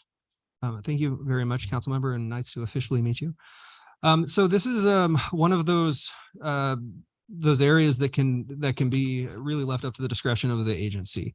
There are many agencies that employ a full-time position that spearheads their emergency medical services program. The city of Marietta, for example, employs a full-time nurse. They also have a 40-hour captain, as well as some battalion chief responsibilities assigned to that. Being that it is such a large part of the job that we provide, having that oversight for the overall program and increasing the level of service to the community is something that we can decide here. I know that the community of Rancho Cucamonga, for example, employs 2 nurses. They have a 40-hour captain. They also have a battalion chief assigned. my prior agency, I worked for San Bernardino County, and we had a total, I think, 5 nurses, a full-time paramedic, a division chief that oversaw the program, and then a handful of people that conducted actual training. So some agencies do use contract services. It has to, I think in large part is driven by budget. Employing a 40-hour position is expensive, but there are some agencies that do contract for likely agencies that have lower response times. It's not as much of a component of their day-to-day operation. So there are all over the board on how this actually gets staffed. Do we have a paramedic coordinator? We do not. So those responsibilities are currently broken up between so that was actually what drove the desire to go out to bid on this particular position. Is we had, solely a nurse educator position, contracted position, and then a lot of the responsibilities then fell on the battalion chief that oversees EMS. In this case, it's Chief Lloyd. Chief Lloyd also oversees the community risk reduction. He also is a liaison to dispatch. So there's a variety of responsibilities that are tasked to that position.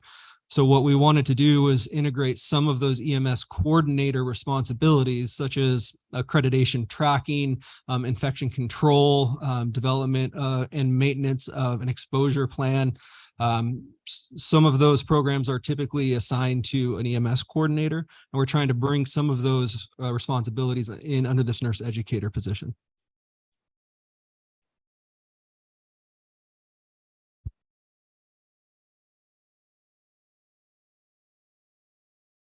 So with the cost of the contract, so it's $96,000. What would be the cost for the city to hire a part-time nurse educator to fill that void?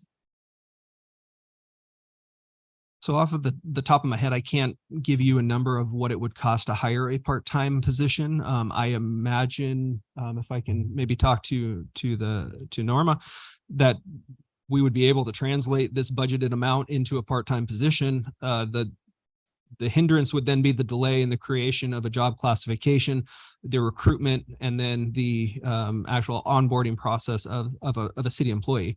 Now, that is something that we would be interested in pursuing. We do believe that this should be a city position for a variety of reasons, but because of the lapse in time from when the contract expired to not having anybody currently in that position, we felt the most expedient way to do it would be to implement another contract, which has already been done with the RFP process. And then perhaps maybe at mid-year or fiscal 24-25, we could request this position to be filled with a full-time city person or even a part-time. There were some items in the staff report, so it talked about a minimum of 20 hours a week. So do you anticipate this nurse educator going over the amount of hours that she'd be allocated? So if we did 20 hours a week at the hourly rate, I think the total comes out to about $88,000 a year. And we set the contract to $93,000, which is the approved budgeted amount. So it does have some leeway in case we have some additional training that needs to be conducted.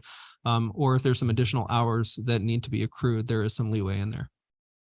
Also in the staff report, it talked about having no set hours and then it would be determined by the chief. So I guess I'm a little uncomfortable with that, there probably should be some set hours where they're here for staff, but is there any way that there could be something identified? I don't know, when that would be, but it seems like I'd feel more comfortable if we knew that that person's going to be here on a certain day and a certain time. Sure, and we would prefer her to be here Monday through Thursday. But the intent with this is because it is a part-time position and we are going to require in-person hours, that we wanted to give the chief some discretion on when those hours would be.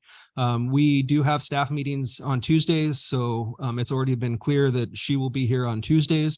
As far as what that other day of the week may be, part of it depends on training that's scheduled.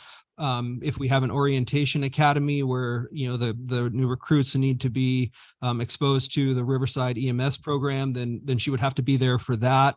So she may then be on that day of the week instead of setting it down on a Tuesday and a Thursday, for instance. We wanted to be able to maximize the benefit to when the chief needs her here the most, instead of just giving a flat Tuesday, Thursday. But the intent is to be in the office 2 10-hour days a week. Is this position or this contract being funded from the general fund or Measure U? This contract is being funded by the general fund. Historically, this has been split between Measure U and the general fund. And we made the request last year or at the beginning of this budget cycle to move it into one line item. And it was transferred over to the general fund. With the intent of if this becomes a full-time position, I think I'd be more comfortable with a 1 year and not a 2 years. So is working towards, trying to get that full-time position in the next budget year. And we are certainly open to that. We have not had any conversations about the likelihood of this transitioning into a full-time. I know that, the city manager has been very busy trying to establish the budget this year. So we haven't had any talks about the likelihood of this converting to a full-time position at the end of this fiscal year, as much as we would like that to happen. So we have the 2 year with the exit clauses that are standard in HEMIC contracts that would allow us to give the appropriate notice and then be able to terminate or vacate the contract as appropriate from either side. So we would still be able to do that if we did transition this into a position. The 2 year just saves us from having to conduct another RFP process to potentially run into a situation where we have increased costs being submitted, and it reduces staff time to potentially get the same person over to provide the consistency in the education that's being provided. So we can certainly do that if we have some direction that this is going to likely be a full-time position. But that is why we chose a 2 year contract with the ability to exit as needed. I also noticed in the contract, it has the city paying for mileage. And so is that included in the $96,000 or is that on top of that? I will have to defer that to finance. I don't know if that's a standard piece of information that goes into contracts, but we can certainly evaluate it. This hasn't been signed or executed, so I can have time to meet with finance before we present this to her. Yeah, because I'm typically used to seeing, we don't cover mileage for consultants to come in and provide services. And then my last question is, we had 2 bidders and this was the higher bidder. So can you explain to me why you chose this particular individual? Yeah, absolutely. So the process was posted on Planet Bids. I believe it was open for 14 days, and we received a total of 2 bids. We invited both bidders into a bidders conference and interview where they were asked a series of questions that outlined their knowledge, skills, experience, and education. And the 2 that we got, there was a clear divergence in the abilities and background between the 2 candidates. Both were very nice, very pleasant, very outgoing. Both of them, I think, would be fitting in well. However, one of them had far and away more education, both in the emergency or more experience in the emergency room, as well as decades plus of experience teaching to nurses in Loma Linda Hospital, as well as being a mobile intensive care nurse, which is the nurse on the end of the radio that answers questions and gives medication direction towards the paramedics. So that means she's familiar with paramedics, how paramedics work. She was also an EMT, so she does have some background in the field. She has a education that was equivalent, a bachelor's degree in nursing. She also did some volunteer work. She had a service animal. And she was highly recommended by the physician that we had on the panel of the interviews. So it was just a very difference in experience. The lower bidder, I said, does have some experience in the emergency room. She has some experience in the ICU, but she doesn't have nearly the educational experience that Ms. Curtis has. Oh, okay. So based on that response, I do have one other question. What was the makeup of the panel?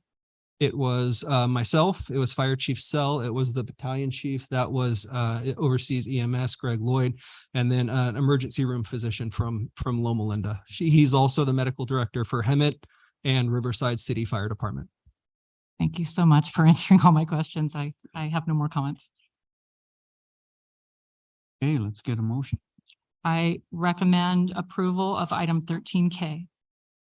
And I'd like to seek clarification on this because with respect to the mileage reimbursement, it is specified in the contract, if approved as written, that it would include reimbursement of mileage under the IRS rate. So if there's council interest in excluding that provision, we can approve it without that. And I suppose after this meeting, discuss this with the potential individual. And should that be an issue, we can bring that back. Alternatively, as written, it would include the reimbursement. And so I just want to make sure that we're clear on how we're proceeding. Or what that reimbursement is, that is not reimbursement from the person's home to the city of Hemet. That is reimbursement for travel in between city facilities if we request it while they're here. So they come to City Hall, we say, hey, can you go out to the fire station?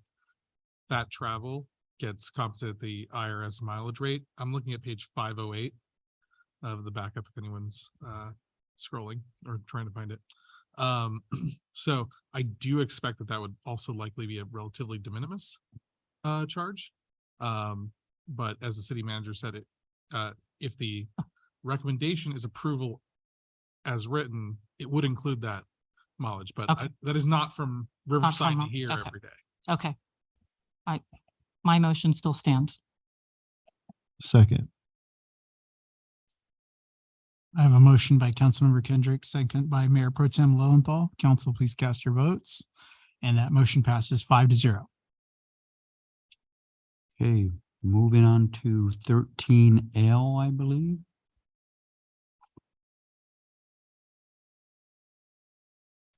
So I just had a couple questions. So on the tables that were provided, we didn't get a total amount for Gosh. So I, for future items, if the total could be in there. And then it indicated that the bids were received in March, and I just wanted to confirm if those bids are still valid. Yes, I spoke with a member from Gosh today. They said the bids are still valid. They're just waiting for the approval from us. Thank you. I'll make a motion to approve 13L.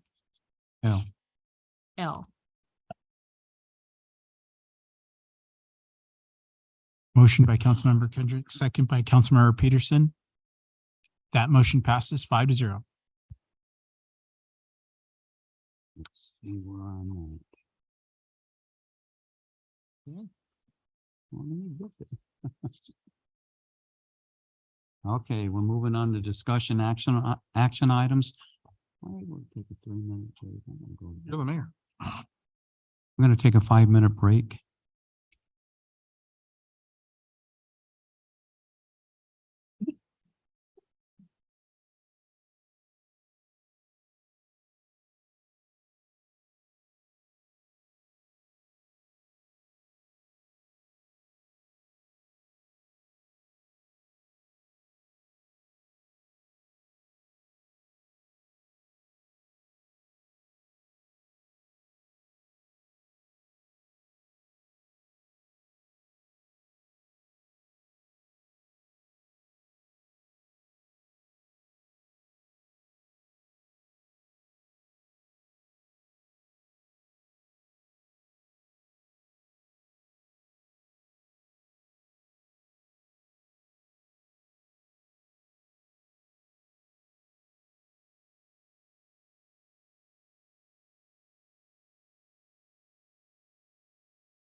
Now start the meeting back up. We're already entered in. Where are we? negative one. 14A? All right, we're moving to discussion and action items. 14, our first discussion item is 14A. And I will be giving the staff report on 14A, Mayor. So first I want to thank the mayor for really encouraging my office and staff to look at this issue that I think was pretty apparent when our firm first started as the city attorney. Looked at a lot of different ways to address some of the issues that we've been having, especially in the downtown area, but frankly, citywide, when it comes to vacant and underutilized commercial properties. Commercial properties are the lifeblood of a city like the city of Hemet. Economic activity is how we generate tax revenue to provide all the services that all the residents of the city need. And when you have vacant and underutilized commercial properties, not only are you losing out on that potential tax revenue, but it's also a magnet for other kinds of public nuisance activities. So in looking at our municipal code, and again, that's not the only way to solve this problem, but it's one of the ways to look at it. Our office came up with two recommendations. The first one is to update the city's existing vacant building ordinance. The original version of this was passed in, I believe, 2012, but I could be wrong on that. And the primary aim of the original version of the ordinance appears to have been looking at single family residences that have been vacant and foreclosed on following the Great Recession. So you'll notice if you look at the current version of the ordinance that is in the municipal code, that is mostly the focus. That's what it's looking at. Now, with housing the way it is, all of our housing is generally full, even those housing units which maybe shouldn't be. So that's less of a concern at this point in time. And so our office is recommending a reorientation, some amendments to that ordinance to focus it more on the commercial vacancies that we seem to be having in the city. Additionally, one of the other very common complaints that our office has received, and certainly staff has had to deal with in the commercial space, has been long extensions of building permits. So you get building permits that are issued for projects. Work is maybe a little bit start and stop. Maybe the work gets abandoned. So after 180 days, the permits generally will expire, but they can be reissued by the building official. And essentially there's no limit on how long those can be extended. Now, if someone is proceeding on their projects in good faith, we really don't want to create a hindrance on them. We want them to complete the project. Most of our commercial landowners and individuals who are engaging in building, usually they don't have a problem of it taking too long. Usually it's the other way. Usually we're not moving fast enough for them, right? Time is money. They have outstanding financing on these projects. They want to get the tenant into the space as soon as possible so they can start collecting rent. So usually the issue that we have, the complaint that we receive from the business community is the city is not moving fast enough. And that's a common complaint that you'll get in any municipality that is not unique to the city of Hemet. But what is, I think, a little bit unique is the sheer number of in progress, abandoned, commercial building permits that we have, especially when we're looking at the city's sort of downtown core. So did a little bit of research, looked at how other communities have dealt with similar issues. And what we're recommending is essentially a hard limit on how long a building permit can be issued before construction needs to be completed. So as written, that's 3 years. It will be, the 3 years will actually, if you had a permit issued prior to 2 years ago, the 3 years will be ending next June 30th. There can be up to a 1-year extension issued by staff through the building official. The building official will be able to do 1 additional year of extensions. If a property owner needs further extensions beyond that, the hearing officer of the city can do 2 additional extensions of 6 months approximately. It's 180 days, but it's about 6 months. Surrounding property owners get notice. And it's actually, we'll have a hearing here with the hearing officer where members of the public can come and say the concern that they have with this project not getting completed. We can look at conditions that we may impose to ensure that it actually gets done on time, or we're mitigating the negative effects of the continuing construction on the adjacent property owners. Anything beyond that, so initial 3 years, right? 1 year from the building official, a total of about 1 year from the hearing officer. Anything beyond that needs to come to the city council. And I think that if you have a property owner who's coming before the city council, they're going to probably need a really good explanation why they weren't able to get their project completed in, at that point, 3 + 1 + 1, 5 years, why they need to go beyond that time.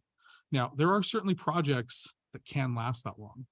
You can look at incredibly complicated projects. I've seen ones where they're looking at fabricating unique pieces. You can look at some unique engineering challenges. I don't think we have many of those in the city of Hemet, mostly talking about flat land. But you can look at things that maybe there's a historic structure in the city. Now, I'm using that in the loose sense, not in the legal sense, but you can have structures that, you know, maybe somebody has a very specific vision. They want to maintain the historic character of a building. That can take quite a while. But I think what we want to put an end to is, I call them the Sagrada Familias, which are projects that have been going on for years and years. Sometimes, in the case of at least one project that I dealt with early on when I started here, decades. So we're looking to end that with this addition, this amendment to the building code. So that being said, it's a pretty big change. It's much more than, you know, when I brought the bingo ordinance, I knew kind of what the issue was that we wanted to target. It was a very specific change to make. Very comfortable simply bringing it as a first reading. This, I think, is a pretty high level policy decision for the council. It's addressing a topic of significant community concern, especially that we've had in the downtown area. And the truth is, you want to make sure that these ordinances are very tailored to the concerns that the community has and the council has, and that we are making, you know, these ordinances are used by other communities, but we want to make sure that this is working for Hemet. So rather than simply bringing forward it as a first reading in a typical draft ordinance fashion, I thought it would be a really good idea to bring it forward more in the manner of a discussion and put some draft ordinance language there. There's no pride of authorship. If there are things that the council thinks, you know, Stephen, you recommended 3 years, 1 year, 1 year.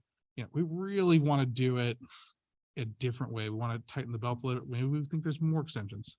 If there are exceptions for particular types of projects that you think we want to make sure that we have in mind, that this would be a good time to come up with those.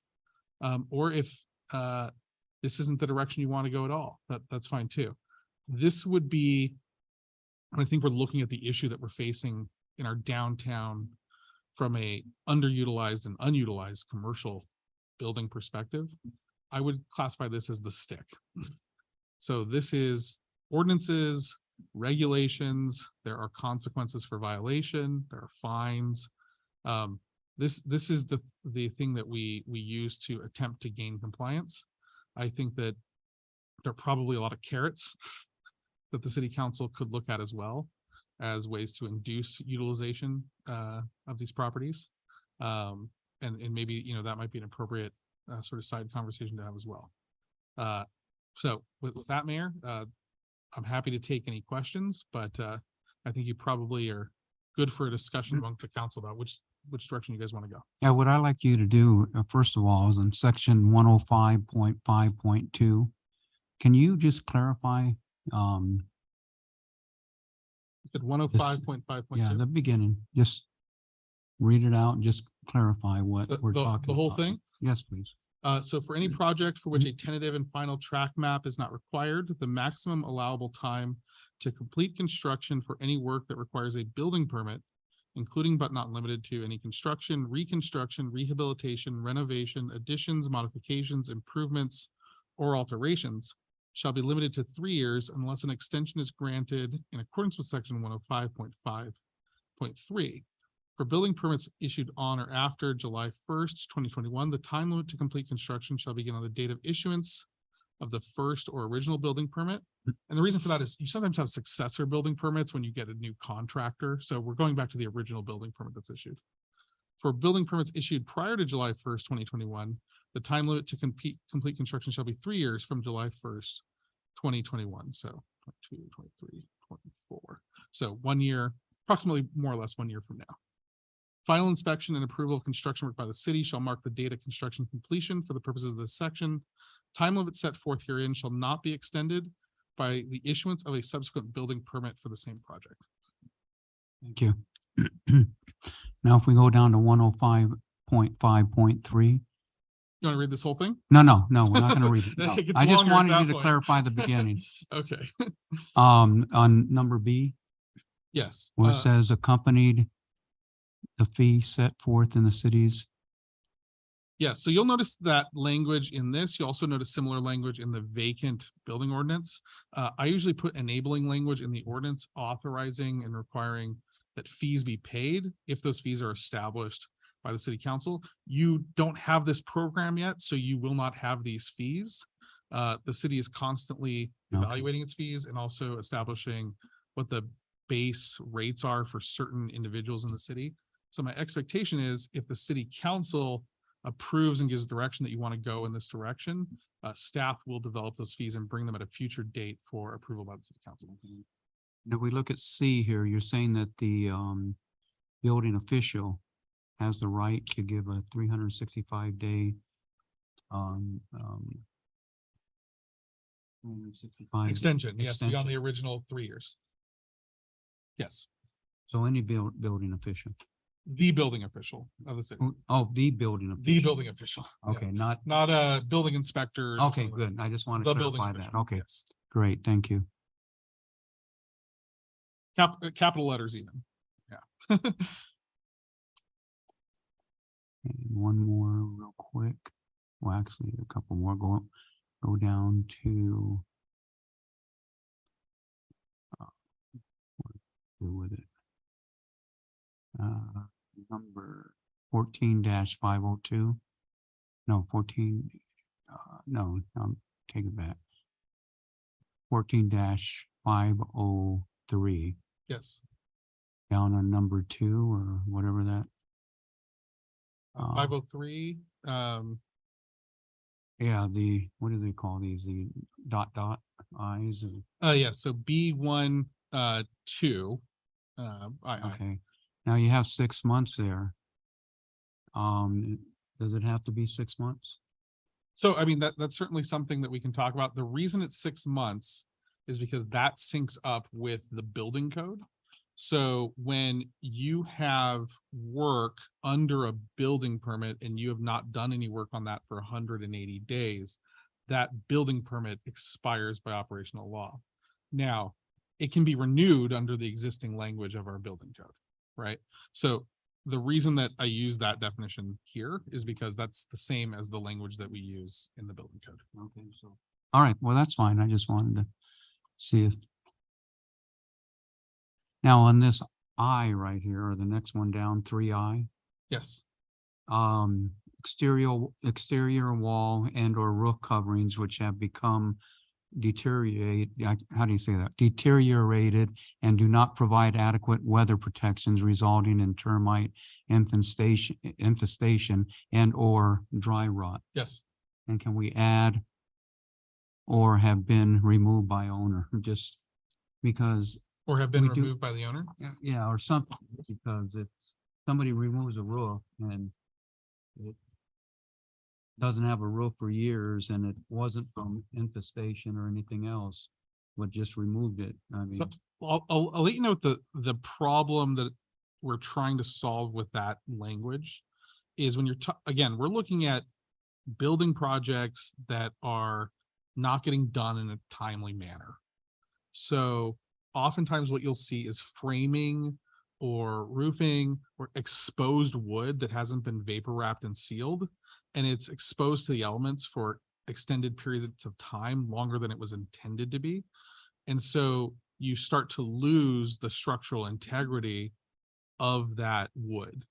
And so like, that's why I included dry rot. So because what we're looking at is essentially, we don't want that wood to stay exposed for that long period of time, become deteriorated, and then it gets vapor wrapped and it becomes part of a structure. And now we have a structure that is frankly not structurally sound. And so that's one of the issues that we see with these half-built projects. In terms of it being removed, if it was removed, and that can certainly happen, that's actually probably, if we had a roofing or any kind of structure that had been deteriorated, we would want them to remove it and replace it. So I don't know if that. Okay, that's Yeah. fine. 14-506, registration requirement for vacant buildings. So we currently have a registration requirement. So this is simply restating it. And whenever we're doing something like this, we want to make sure that we understand the universe that we're operating in and get people to come in and get compliance. It's a way for us to have a list, find out what our enforcement targets are going to be, and also as a way to educate the public. So we have a registration requirement already. I restated it here. It's fundamentally the same, although I do have some additional specificity on what the application needs to contain and things like that. Okay, thank you. But if you're going to have a vacant building in the city of Hemet, you will be required to notify the city and apply. So we already have a set fee for that then. I don't believe that we have an application fee. So that is something that I have recommended for discussion here. And the reason for that is, and this is sort of getting into sort of a policy kind of discussion about staffing levels at the city. I work for different agencies. I'm familiar with what the staffing levels are in their code enforcement and building inspection departments. Your staffing levels in these areas are relatively low. And one of the things that I'm very cognizant of whenever I'm bringing forward a new program like this, we did it with the deemed approved ordinance when we're looking at liquor stores, is we've just increased the workload, but we haven't increased the number of people who are doing the work.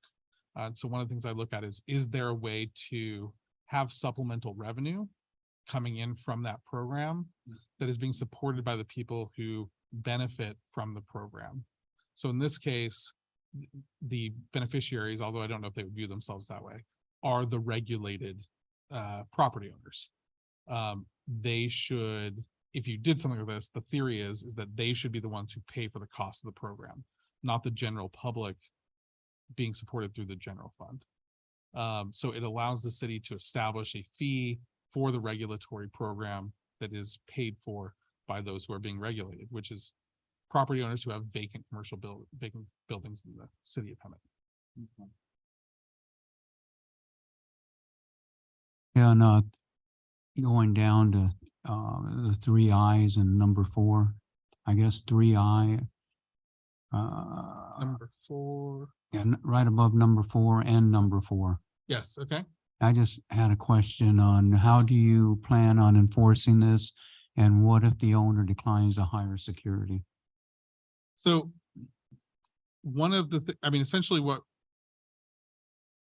we're doing with some of these regulations is we're attempting to address the nuisance activities that are created by having abandoned and vacant buildings in the city of Hemet. One of the concerns that we receive is that these vacant buildings are magnets for potential fires that are started either just through not maintaining the building or through trespassers, vagrant activity. So we want to make sure, I'll give you an example. One of the code enforcement cases that actually working with the fire department right after the transition to Department of Life Safety, went extremely well was the former Long John Silver's on Florida Avenue. So, I mean, you had this vacant commercial building that was a blight on that whole shopping center. It was a magnet for vagrants activity, for drug use. We were about to start a code enforcement case against them to get them to get control of it. And magically it burned down. Which, sometimes so obviously we don't want structures burning down in the city, but sometimes, okay, it works out well.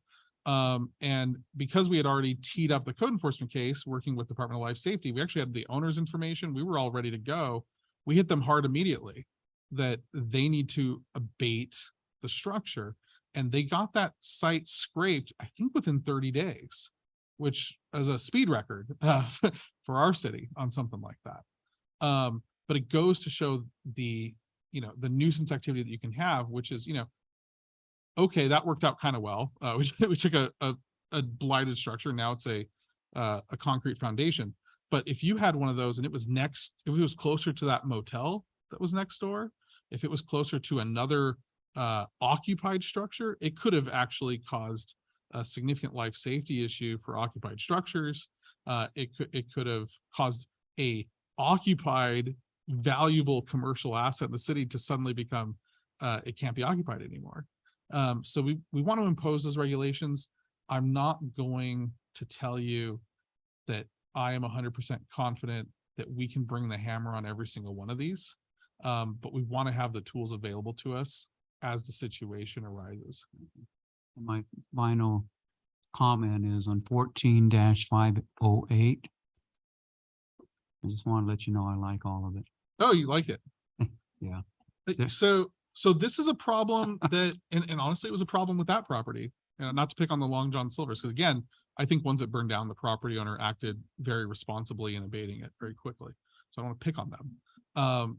But one of the things that we've noticed on a lot, not all of them, some of them are very locally owned, and that's a challenge in of itself.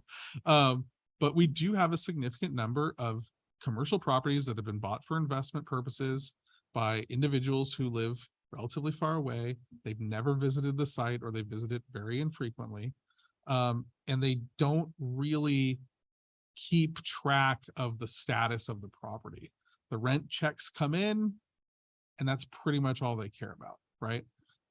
So what we're saying is, okay, if you are going to have a vacant building in our city, we are going to require that you at least have someone local who is keeping track of it.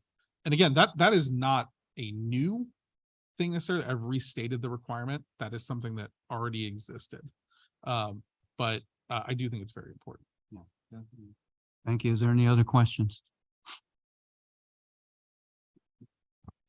Okay, I asked this earlier, but I just wanted a little more explanation because you seem like very knowledgeable on this. So I wrote it, so I hope so.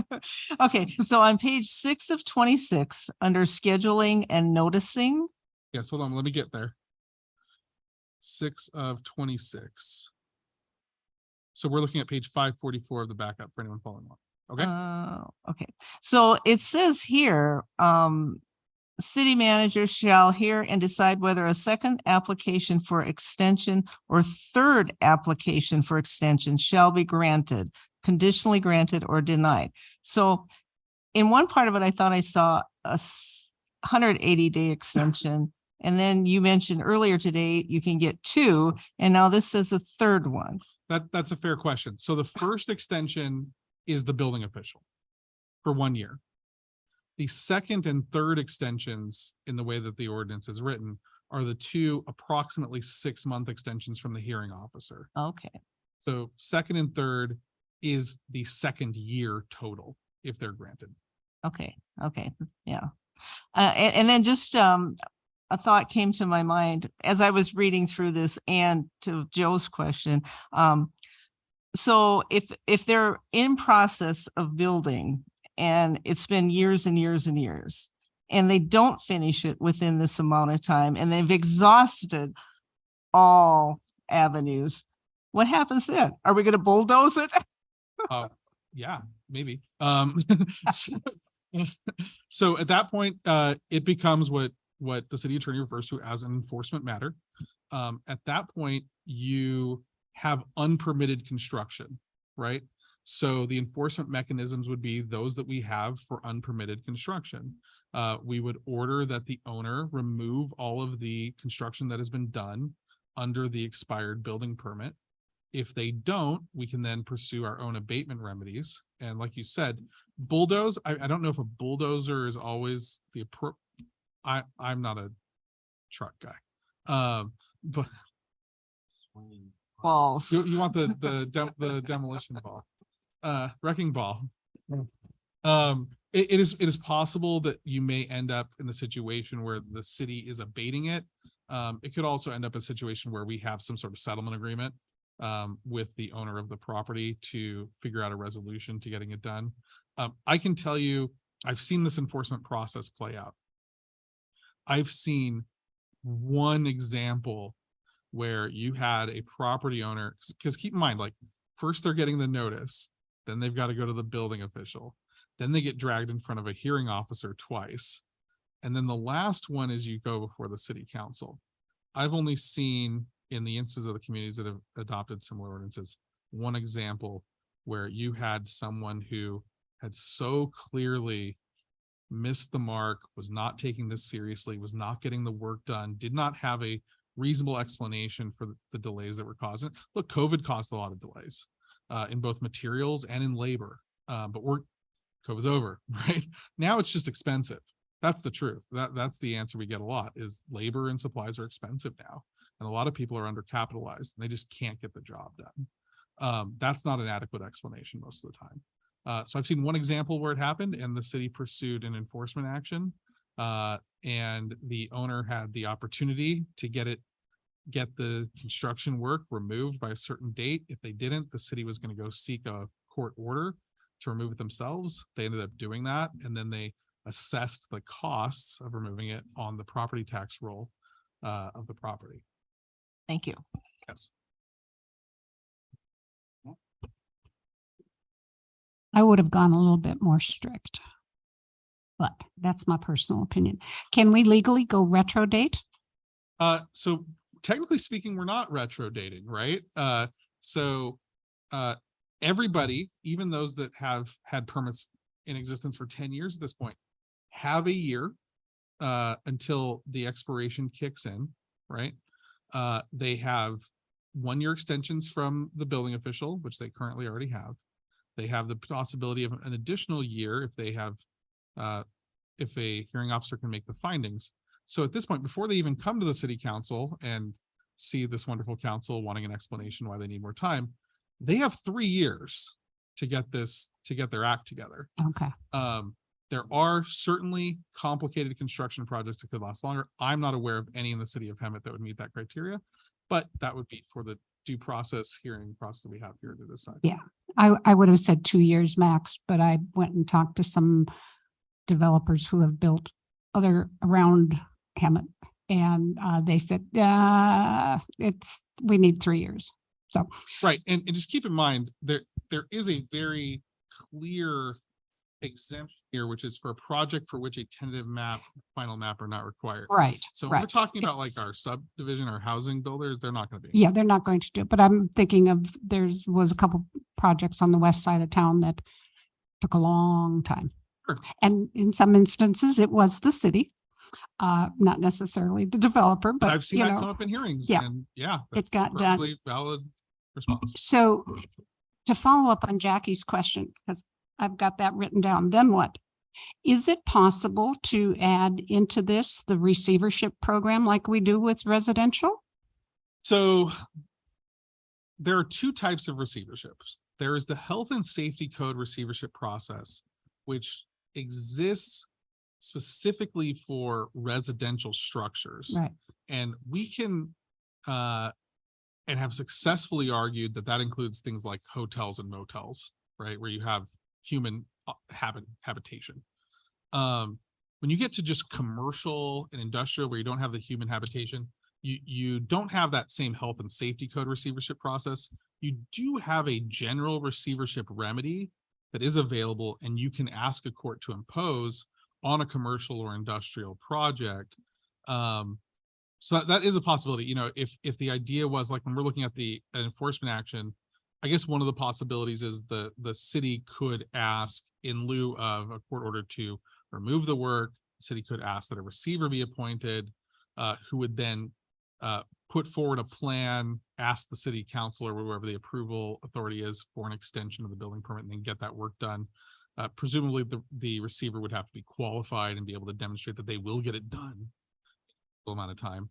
I would certainly be open to that as city attorney if I was bringing in enforcement action. Nobody wants, like, again, the purpose of this is to get our commercial buildings being utilized. Right. Right.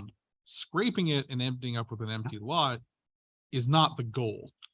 But I will accept that in lieu of a half-built structure. And that doesn't have to be noted in the ordinance. It can just, does it have to be mentioned in the remedies? It does not.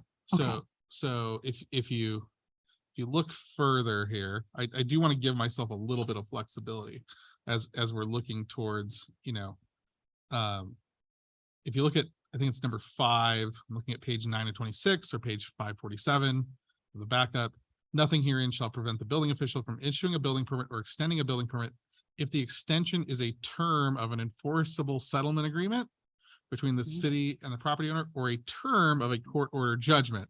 So if I saw the court order judgment and I'm going, wait a minute, that is receivership. well, yes. So you found my playbook.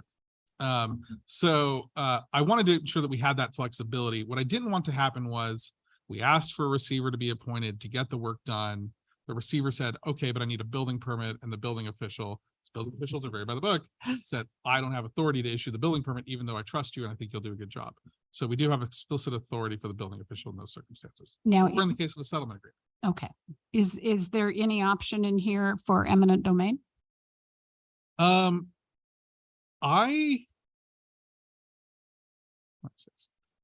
don't typically consider eminent domain to be a viable remedy for a code enforcement case. How about health and safety? If there was a clear public purpose that was going to be served afterwards, we could certainly explore the possibility of the city taking ownership of the property. But I can tell you, well, I completely understand where you're getting at, and I agree that it could be, if it could be a useful remedy. The courts, and especially the courts in Riverside County, do not like that. I know. Don't like the idea of the city mixing its police power and its eminent domain power. And what they come at, they come at very skeptically.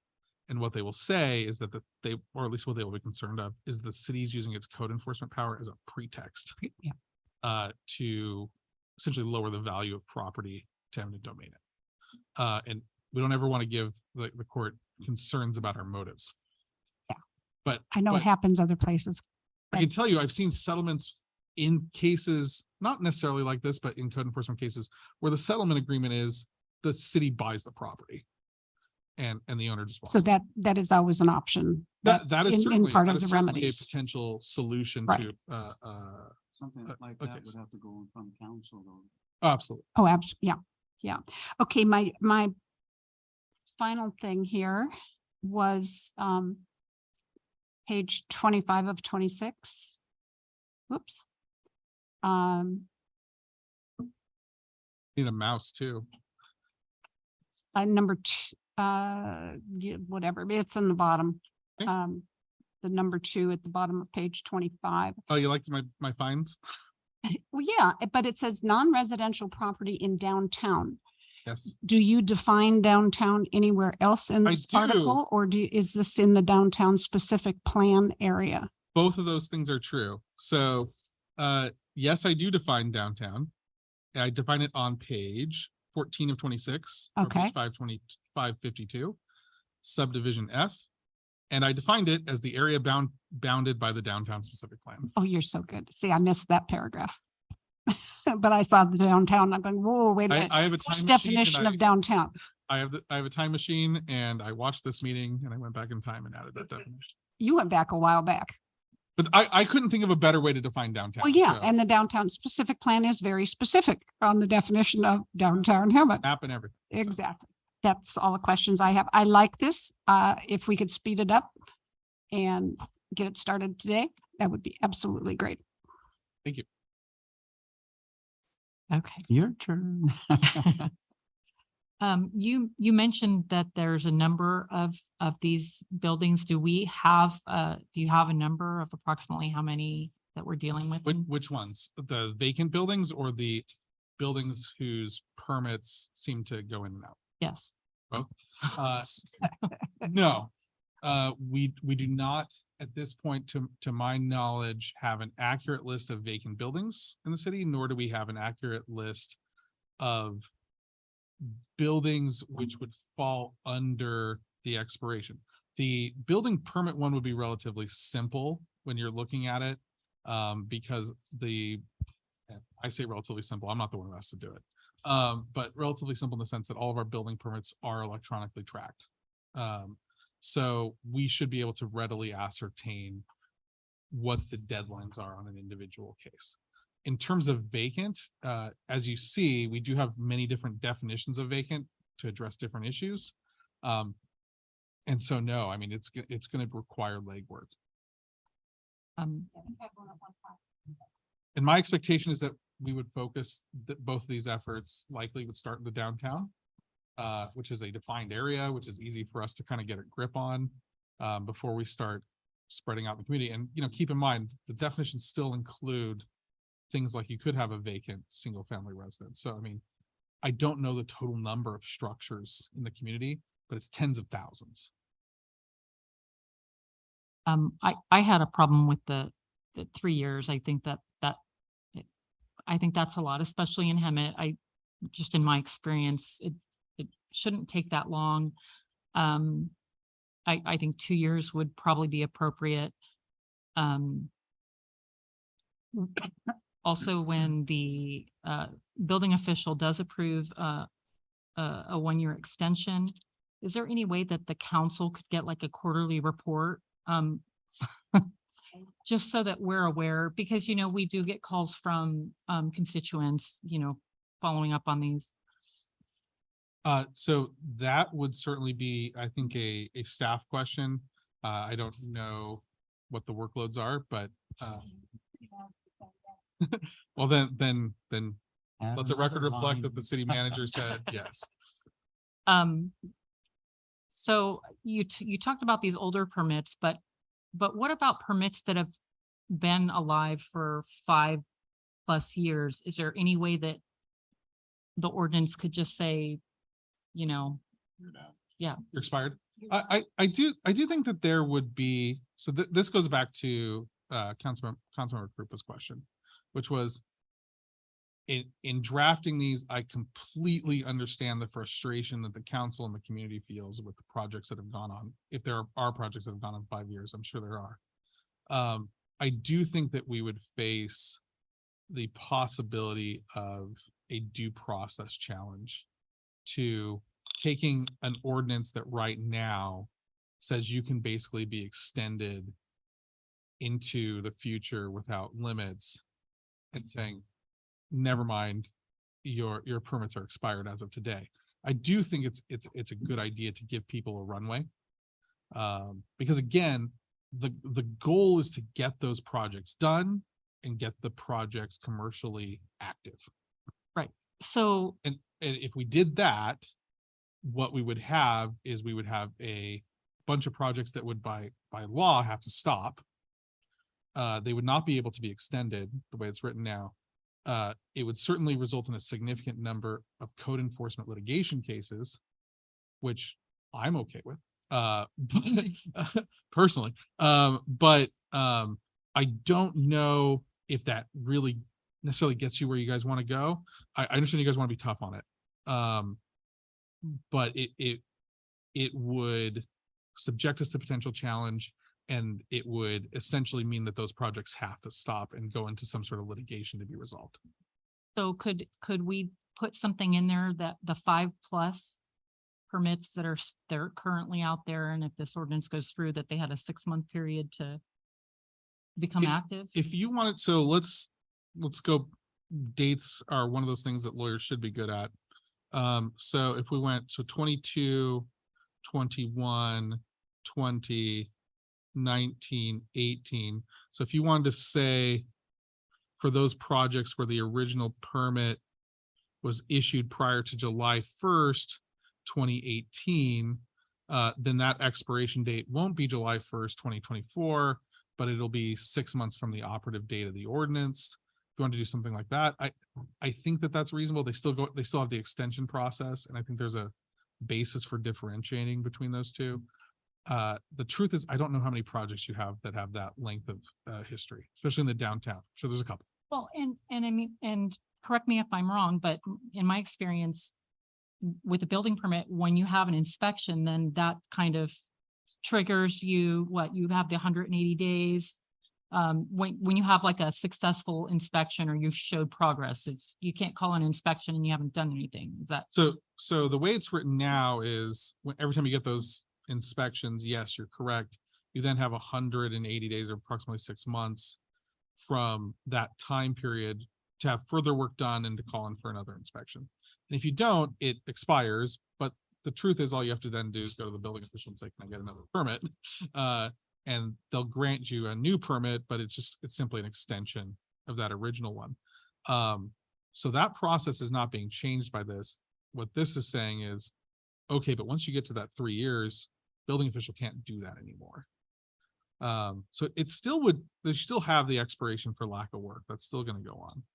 Right. So that's why I think the 2-year would be appropriate, because the ones that are kind of actively moving forward, even if it's kind of at a slower pace, or if they're having financing or trouble getting, materials, I think that because they're actively moving forward and they can probably call in inspections, they can keep that building permit alive without having to utilize getting extensions.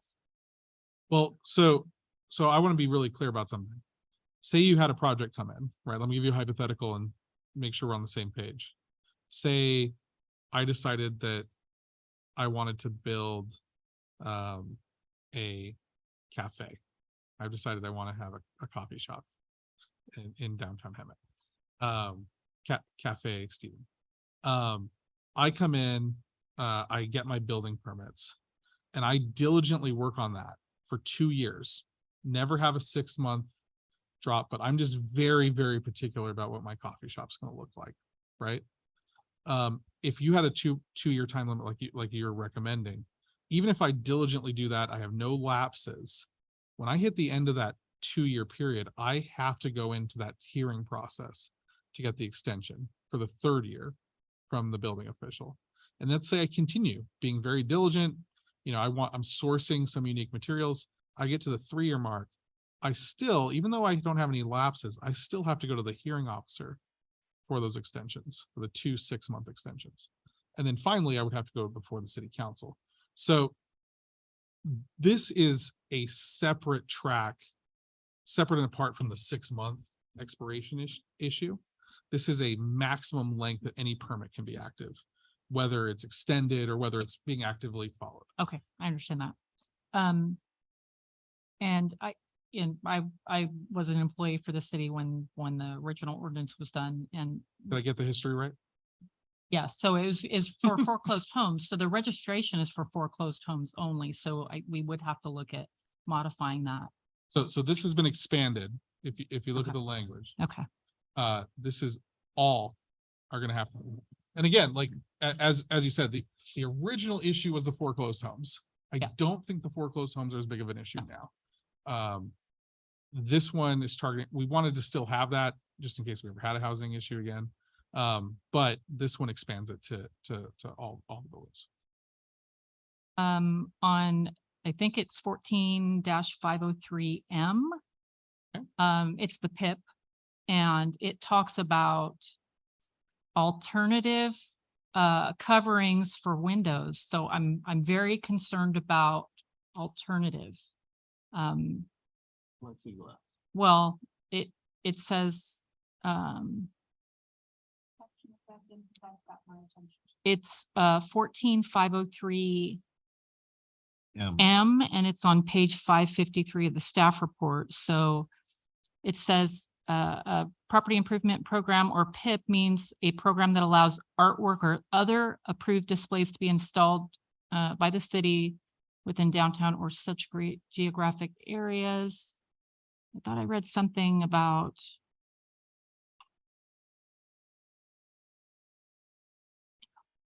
So I'll tell you what the intent of that section is. One of the things that we're looking at with the vacant buildings is requiring them to secure the structures, right? But I think we can all acknowledge that a boarded up building is not particularly attractive or conducive to economic activity and tends to send the wrong message, especially in the downtown area. So the idea behind the PIP in the downtown, and maybe we can phrase this differently, and I think it's certainly worth a policy discussion, is we don't want to see boarded up buildings in downtown, but we still need them to be secured. So if we're going to have those windows being secured, we're going to have them secured in such a way as they add to the visual aesthetic of the downtown, as opposed to detract from it. From someone with a planning background, I can assure you that they wouldn't be allowed to put signage in there unless it was in compliance with the sign code. But looking at murals, looking at art, what other communities have done in this regard is have several sort of approved, pre-done murals.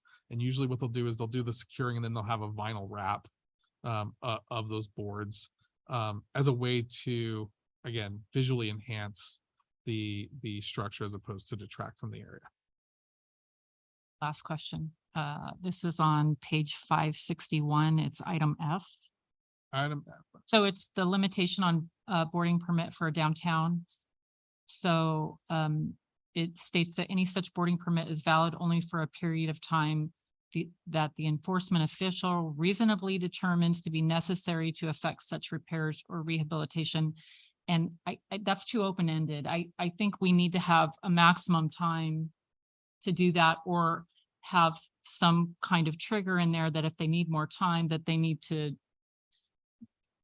come back and justify that. It's just like leaving it open-ended is kind of the issue that we're having now. 90 days?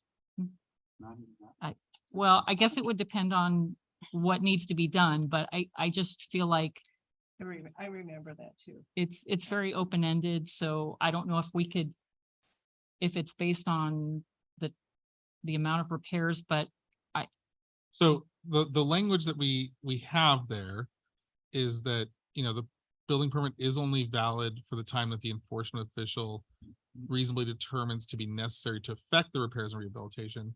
And the reason for that language is, as you just said, not all repairs and rehabilitations are created equal. You might have something that's relatively simple and can be done in 30 days. Well, then we're not going to approve 6 months for that. You have 30 days to do it. And then on the flip side, you may have a project that, you may have a fire, you may have flooding, it may require extensive rehabilitation. I think you could perhaps, have it where the enforcement official can issue it up to a maximum number of days, and then it has to be renewed upon good cause shown that additional time is needed. Something like that, so that you still have the discretion, but it's not just, autopilot. I do think at the end of the day on some of these, we have city staff, they're vested with discretion, that we are going to have to trust them to get the job done and approve these appropriately. And if they're not, that's an issue for the city manager to address. I don't try to create paperwork unless it's necessary. But I can absolutely see where you may want to have a little bit of a shorter leash on that, and at least have it so you have to check in and come in and explain why you need it. right, because I mean, we see that they come in fits and starts. And so, if they start doing work and then it's delayed, they don't do anything for a month or two. I think that the enforcement official should determine a time, and then yes, they would have to come back and demonstrate why they needed additional time. It's very open-ended, and like I said, that's kind of the problem we're having right now with this ordinance. If I may, in addition to that, if there's some type of internal reporting requirement, to the city manager and then the city manager's council, that we know how many, you know, who's working on what and what's the time frame. And it's the transparency of all of us knowing what the heck's going on. And I think that's the bottom line, because so many of these things, it's like, what is happening? Well, they got an extension. Well, they got an extension. Oh, they got an extension. Why? You know, where does the buck stop? But I can tell you how this works in practice in other communities that have implemented it. The application process, you have an application when you're going to the extension to the building official. You know, here's the property, here's the permit numbers, here's how long I need an extension for, and here's why. It's all in one piece of paper. It's all usually handwritten. And then you have the approved, denied, approved, conditionally approved, denied. And then the rationale of the building official is written on there. And so that document is the transparency that you're kind of looking for. We have a process where I think these would be uploaded and anyone can look by address. When it comes to the hearing officer extensions, those are actually even longer. So, I mean, you have a hearing officer decision. It's usually 4 or 5 pages, and it explains, you know, the evidence that was submitted, the findings, because the hearing officer under this ordinance has to actually make findings. They can only extend it if either special circumstances exist. And so usually that's a historical structure that's unusually complicated, or if circumstances beyond the control of the owner required the extension. And so you make specific findings about what those circumstances are. And then usually there are conditions that are imposed, and those are explained. And those would be publicly available documents too. Who's the hearing officer? The city currently has a hearing officer. His name is Jamar Boyd Weathersby of the firm Jones and Mayer. So who pays for that? Would it be the applicant that's requesting? There is an application fee, and that is intended to cover the cost of the hearings.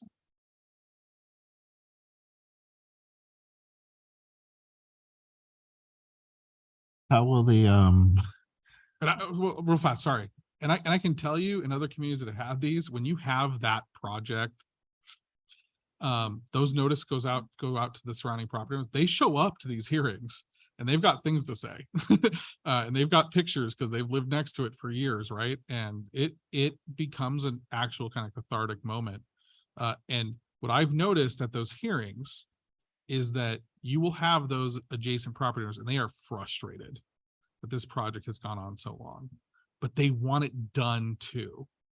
They don't want it to be scraped. They don't want to have to endure years of this and only end up with nothing next door, right?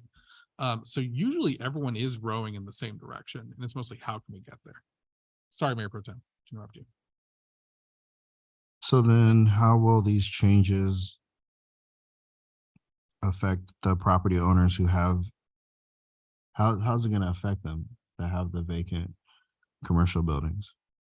So the way that on the vacant side, what our intent would be is to send them notice that they meet the definition of a vacant building, that they need to register, prepare an informational handout on what the ordinance requires, and get them to start registering. And again, the ordinance is written citywide. Obviously, we have limited resources. I think our focus is going to be on the downtown area to start.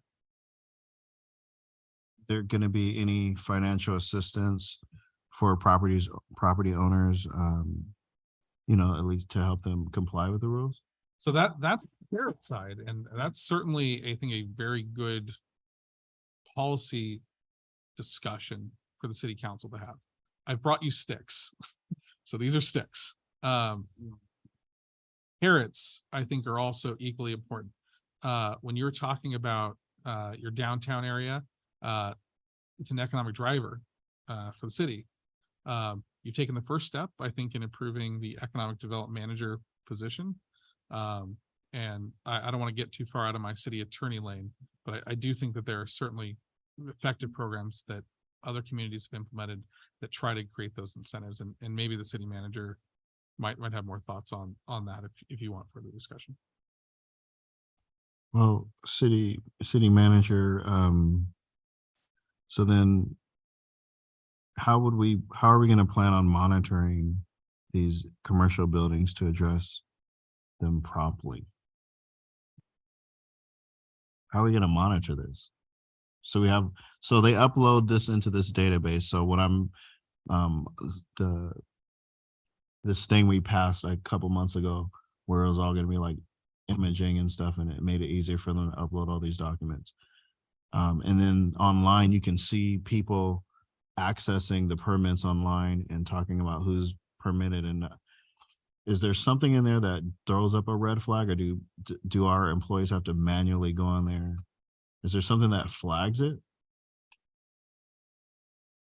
I'm not familiar with the software, but I think it's fair to say with an ordinance like this, we're going to have to develop new procedures that would present you with updates on the properties that find themselves in the crosshairs of this ordinance. So making sure that we develop a process that provides adequate frequency is going to be important, and that would start with the initial inventory. We purchased a new database, didn't we, for the city? And if we look, and if we ask the company that sold that to us, there might be a module for this particular problem that we have. And we purchase that module, it may be able to track a lot of this stuff.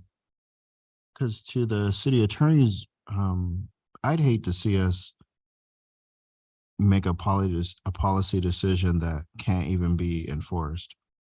You know, so is there, so to the mayor's point, maybe we could ask the people who have that that software if there is a module that could help assist the employees so they don't have to do all this manual labor. Does that make sense? So it throws up a red flag. It can send out an automatic email. Like it, you know. Yeah, I think with the more modern softwares and when we go through the ERP system, we'll be looking, I believe, at an additional new module that helps with the building side, planning side. But can Esri help with that, or is that weird? We're going to need to go through a process and select whoever the vendor is that supports, each of these functions within the city. But there'll be an ability for us to query the database and look at dates when certain permits are issued and run reporting on that. And while we probably want to resist the temptation to customize too much, we can customize software from time to time and make sure that certain queries are available to us, maybe at a click of a button. So to you four, do you think it would be beneficial if we had wording that clarified the criteria for determining the physical characteristics of vacant buildings that would trigger enforcement actions, and to maybe specify the standards for incomplete construction, the nuisance activities and visual appearance that would be used to identify those types of buildings?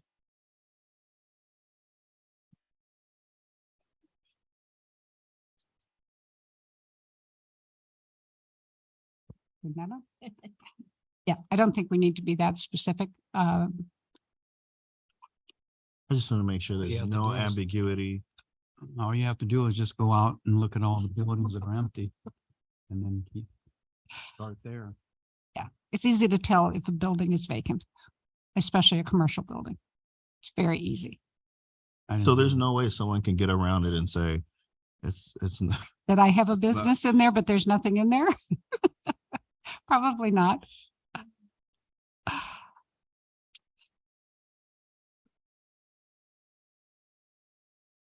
Okay, my last comment, Carol mentioned the 2 years. I thought that also.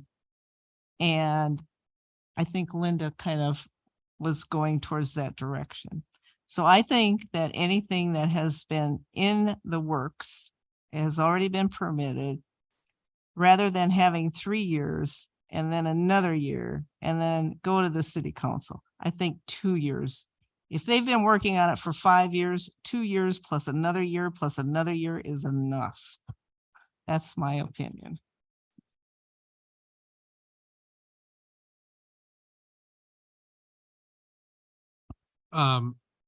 So was that was 2 years for all projects was what I think I heard there. So I had it stated as the cutoff for projects was July 1st, 2021. If I change that to July 1st, 2022, and I make it 2 years before you go into the extension process, would that be what you were looking for, council member? It would be for ones that are already permitted and in progress, not for new ones. Yeah, so new ones would still have 2 years. Sorry. 3. So you want 3 years for anyone new Correct. as of today or as of the effective date of the ordinance? Yes. Anyone in progress as of the date of the ordinance only gets 2 2 years. years? Yes. Can I negotiate with you on that? Just if you don't mind. Yes. Could I do any that were in progress as of July 1st, 2022 would get 2 years. So they would go to July 1st or June 30th, 2024. So they really only have 1 year to get done. Anything after that date, 3 years. And that way, we aren't changing the rules immediately. We are still giving people a bit of a runway. By 3 years after that. I thought the in progress, I thought new and in progress, you were looking for 3 years. So for example, I'll give an example. Someone who pulled their permit on July 2nd, 2022, they would have 3 years from that date, which would actually be about 2 years from now. So I'm just trying to decide with you when to start the clock. If you want to do it as anything that has a permit as of the day of the effective date of the ordinance, you get a maximum of 2 years, right? And then anyone that comes in after, you can get 3 years. We can write it that way. We are treating those two groups a little differently. I think we should treat them differently. Okay. I mean, if they've been working on it for 5-10 years. And that's fine. Like, I think we can do that. But so for example, if we did what I just said, which was anyone who's in progress as the day of the ordinance gets 2, someone who pulls a permit today, right, would only have until July 1st, 2025. But if they pulled it, got this first, second reading, it went into effect in September, for example. If they pulled their permit in October, they wouldn't be expiring until 2026. And so I don't want to, the people who pulled their permits in July of this year, they're not the issue, right? And so I don't know why we would treat them differently than someone who pulled it in October. But I think if I'm getting maybe the sense of it, anyone who has had 3 years, let's say as of today, that will shorten it. Yes. Yeah. Yes. Does that work? Yes. Or if they wanted to request an extension, it doesn't go through the building official or the hearing officer, but comes back to council. So, all right, so, okay, certainly a possibility. I can tell you, I prefer to use dragging someone in front of the council as a threat, as opposed to something that becomes routine. We generally try to avoid having due process hearings in front of the council because they can get messy. And so my general preference is to give individuals due process in front of a city official, usually at the beginning, a hearing officer is the extension, and then letting them know, like, if you don't get your act together, you're going to go in front of the city council and anything happens at a city council meeting, right? I don't know if you want to start there. Well, I think what I'm talking about more is these ones that have been alive for an excessive period of time, because they would still get an extension based on the ordinance. So the ones that have been alive for 5+ years, you need to, and maybe Yeah, if they could go, I mean, I think they should probably go directly to a hearing officer. Okay. I was gonna let me pitch an alternative. I feel like I'm negotiating on behalf of this class, this class of people who haven't been here before. So as it stands now, anyone who comes and is expiring a year from now gets 1 year from the building official, 1 year from the hearing officer. what if we did for those longer term ones? What if it was you get 6 months from a building official, you get 6 months from a hearing officer, and then you go to the city council? Yeah. So they don't get the 2-year Yeah. runway anymore. They only get the 1-year runway. That cuts it off a year, which is what I think we're trying to do. Yeah. Still gives them due process, Mhm. but we can let them know you've had a long time to do this, so you're not going to get that long runway that other people are getting. I'm okay with that. And I mean, the building official and the hearing officer, they're gonna have to, do their analysis, and I mean, they may not be successful. No, they may not be. I've seen hearing officers who've denied extensions because there are no special circumstances. And frankly, the things that occurred were entirely within your control and you didn't act appropriately. So there's no justification for extending it. So that is a possibility. Yeah, I'm good with that. Okay. I'll agree. Remind me, I agree too. Remind me one more time, if the hearing officer didn't, then it's gonna come back to us? 6 months. So- 6 months. So I heard the 5-year projects as being the ones that were the issue. But like if someone brings, so one of those 5 years, you guys are saying that they're gonna do 6 months from a building official. So July 1st, 2018 was the day I wrote down. Anything before that is 5 years or more, frankly. And so what I have for them is they have until June 30th, 2024 before their permits expire and cannot be renewed absent this hearing process. They get 1 6-month extension from a building official, 1 6-month extension from a hearing officer, and then anything further, they come before the city council and have to explain what the reasoning is. If it's after July 1st, 2018, then they go through the process that I have already in the draft. So our first potential candidate is probably 2025. You would, the first potential hearing you would have would be approximately 2 years from now.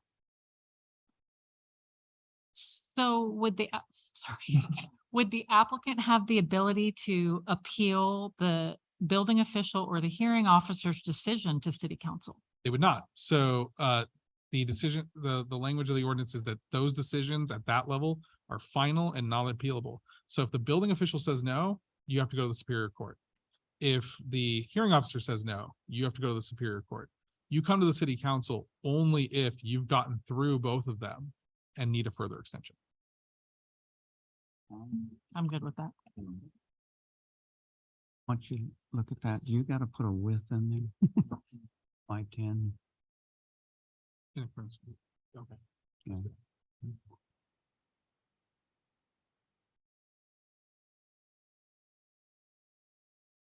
Yeah, the city manager reminded me that we do have 2 very large commercial structures in the city that may or may not be having to do significant renovations or rehabilitation. One of the questions was, for this 2-year time frame or 3-year time frame, depending on when they started, do we want to have a large project exemption? And I think it may be a good idea. I think we could define that perhaps in terms of square footage. So we're already exempting track maps. And again, the reason for that is those are large projects, Yeah. right? They take a long, long time. I was going to suggest if you had a commercial, or if you had a non-residential use in excess of 60,000 square feet, that maybe they either wouldn't be subject to the timeframes of this ordinance, or would have maybe a longer window to get the work done. And the rationale for those is that when you're talking about projects of that size, there are other economic pressures on them to get the work done in a reasonable amount of time. So I don't know, let's say you had a large hospital in the city that wanted to do, for example, that wanted to do a major rehabilitation or renovation of their structure.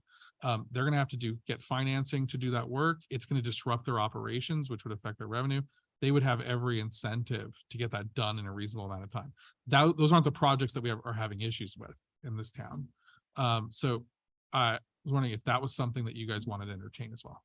Well, I mean, I keep thinking back to the old Walmart and the old Kmart, and I mean, they sat vacant for years and years and years until they were redeveloped. Yeah. they're not- I was not suggesting an exception from the vacancy ordinance. No. I agree 100%. Big box retailers can be vacant. That can be a huge nuisance. I was suggesting an exemption for the building permit timeline. I could imagine, for example, you had a large hospital and you pulled building permits for it and you were doing it a floor at a time. It might take 5 years to get it done because you are constantly moving things around so that you can continue to do the operations, literally. But thank you, Mayor Pro Tem. But that's just an example. I don't want to tie us in where we are again, the purpose of this is to enhance commercial activity. It's not to harm our largest employers and economic drivers. Well, maybe not an exemption, but the ability to, if it was a certain square footage and they met certain criteria, where they could come back to council and say that, after they've extended it as far as they could. So there is an allowance there for special circumstances. I've seen that used effectively on large complex projects, right? That couldn't reasonably be done in it. The only concern I have is when you're dealing with large projects like that, they don't particularly want to have the viability of that project to be contingent upon going to multiple public hearings. We do try to encourage that work, not create roadblocks for it. So again, food for thought. The process certainly would allow them to come to the building official and the hearing officer and the city council and say, look, it's a large project, it's going to take 5 years. And the city council could say, of course, you're extended. But you just may want to think about if you had a project, if you had a commercial project in the city of Hemet that wanted to do building permits for over 60,000 square feet of commercial or industrial uses, is that really a project that you think you want coming to the city council to ask for permission to do that? Or is that something that you're happy that gets done? And again, we're trying to focus on a specific issue, which tends to be the smaller commercial that don't seem to be getting much headway. I just have one question. What is in the city that's commercial that's over 60,000 square feet? Rhymes with fall and used to have a Sears in it. Okay, outside of that, that's what I was thinking, but I'm going, really? The hospital and the mall are the two they're that come to basically the two. mind. Yeah. I mean, we don't have any big buildings, but That come to mind. And that being said, despite my jokes about the time machine, I don't actually have one. I cannot predict where it all may go in the future. I could see, for example, one of the things that I was concerned about when we were sort of spitballing scenarios in the future, we did some amendments to our development code to encourage battery storage, right. Bio, some of that kind of maybe high-end manufacturing, working with in another jurisdiction with an employer who makes very tiny but very complicated little parts that go in fighter planes and things like that. They exist in our region. Yeah. You could have someone like that. And a project like that may very well take several years to get done. But those would tend to be larger projects like that. So I would just, food for thought, you may have something like that come forward in the future, and you wouldn't necessarily want to discourage that. Quick question, real quick. I picked 60,000 in thin air, by the way. We have, we're looking at 3 different warehouses coming in. Would they fall under this? No, 'cause And they're are they new. bigger than 60,000? So they are certainly bigger than 60,000. I do believe that they are going to have maps filed, and they may have other entitlements that would likely exempt them from this ordinance. But that being said, they'd likely be tilt-ups, and those get done. The reason they do a tilt-up is because they get done fast. So even if they were subject to it, I don't think a 3-year limitation would be much of a hindrance for them. I'd expect permit issuance to tenancy of 18 months on those. And on industrial, I mean, we may want to have development agreements on those to address some other items. And so that development agreement could extend the permit. Or just could exempt them from these requirements. And then on the hospital, wouldn't that be, I know it's not OSHPD anymore. I can't remember the acronym, but we wouldn't issue permits for the hospital, correct? Not necessarily for those things that are exempt under state law. One of the things when you're looking at something like that is you do have ancillary facilities that surround it. And oftentimes those do come under the jurisdiction of the local agency. So good question. The same pertains to the school district. Right. Yes, And- schools, but not the district office. And sometimes, and you know, since we're going down this one, why not? Sometimes we've had charter schools who voluntarily opted into to our jurisdiction. So there may be types of buildings that are normally exempt, but they subjected themselves to it. And again, I don't know if we necessarily want to discourage that because it ends up being a good thing. So that could be covered under the special circumstances. Absolutely good. Good words. Does the city, do we have any regulations or any kind of obstacles that would prevent us from creating some kind of list of the vacant buildings? We don't have nothing, right? We had one a few years ago, and I don't know if it was kept up or not, but I know we had one Issue 4 with years ago. a list of vacant buildings. So with the building permits, I mean, you're talking about something that in theory could be automated if you have the right software, because building permits are in the computer system. Vacant buildings are buildings that meet certain definitions. And so it requires staff time to create and maintain. If in the future, if we had to do, I think Councilmember Linda said this earlier, something to the tune of eminent domain and conservatorship. If we purchased property, could we then, what if we paired them up? What if we paired those vacant buildings as we bought it, right? With maybe some of the local entrepreneurs who would like to start something, but they don't, is there, you know what I mean? Is there some kind of programs we could do where we match the list of people or the entrepreneurs that would like to start a business to see if they could establish?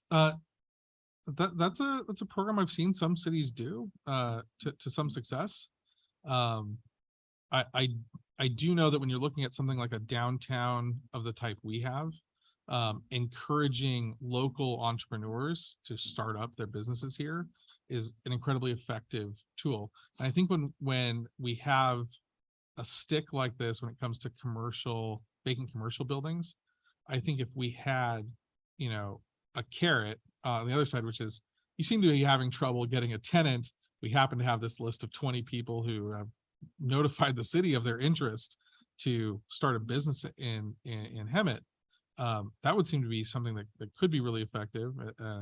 Again, it would likely take some staff time to get the applications in and have that information and maintain it. But again, you know, you're looking at economic development. I don't know. I'm sure they're going to have a lot to do. But that could certainly be one of the things I think would be a good conversation to have with the city manager, though.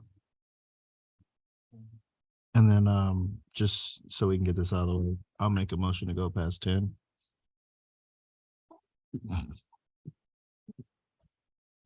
I'll second that. I have a motion by Mayor Pro Tem Lowenthal, a second by Councilmember Krupa. Council, please cast your votes. That motion passes 5-0. Are we done? Can I So- get a motion? So I don't think I need a motion. I think mostly I've gotten the feedback. I'm going to read off the general sort of tenor, and then I'm going to be bringing back first readings in the future. You do want a 5-year fast track on the appeals process for anything longer than 5 years. I put it down as July 1st, 2018. That's the language you'll see when it comes back. 14-510F limited timeframes on those board ups so that there's not just an open-ended, as long as you can.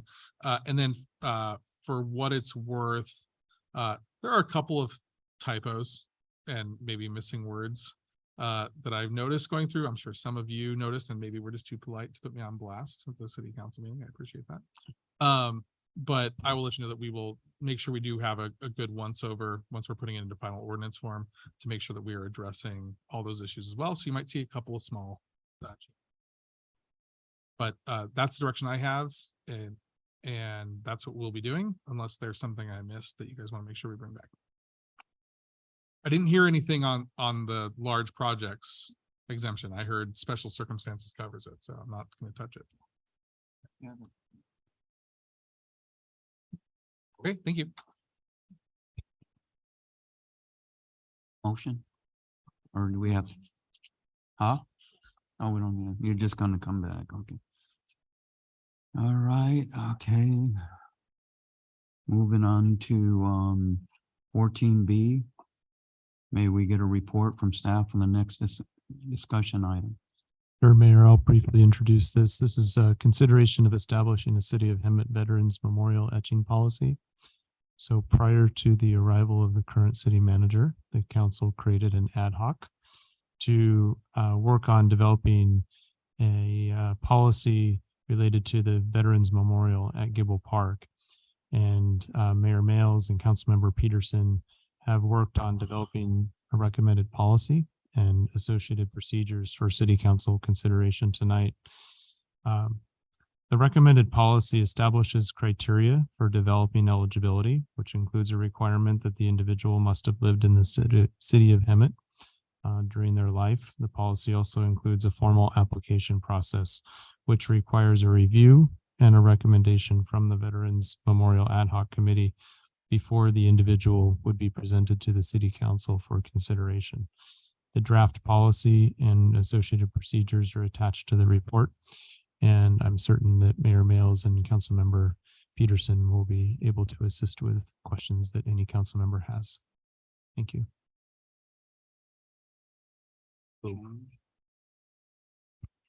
I like the way it is written. I only have one correction that I would like to make, and the mayor has agreed to it. On page 4 of 5, at the top of it, we want to delete "and receive special honors."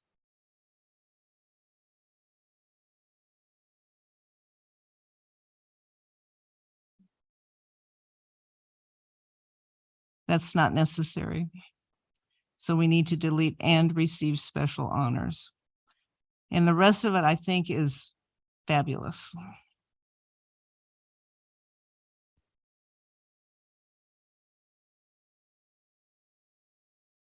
And the or.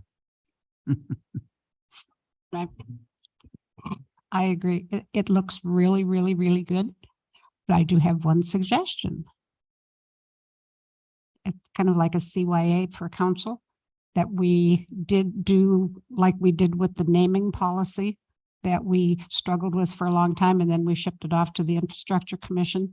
And that you guys deal with all of the memorials and parks and planting trees with plaques and benches with memorial names on it, that we send it over to Infrastructure Commission, get their blessing, and then go for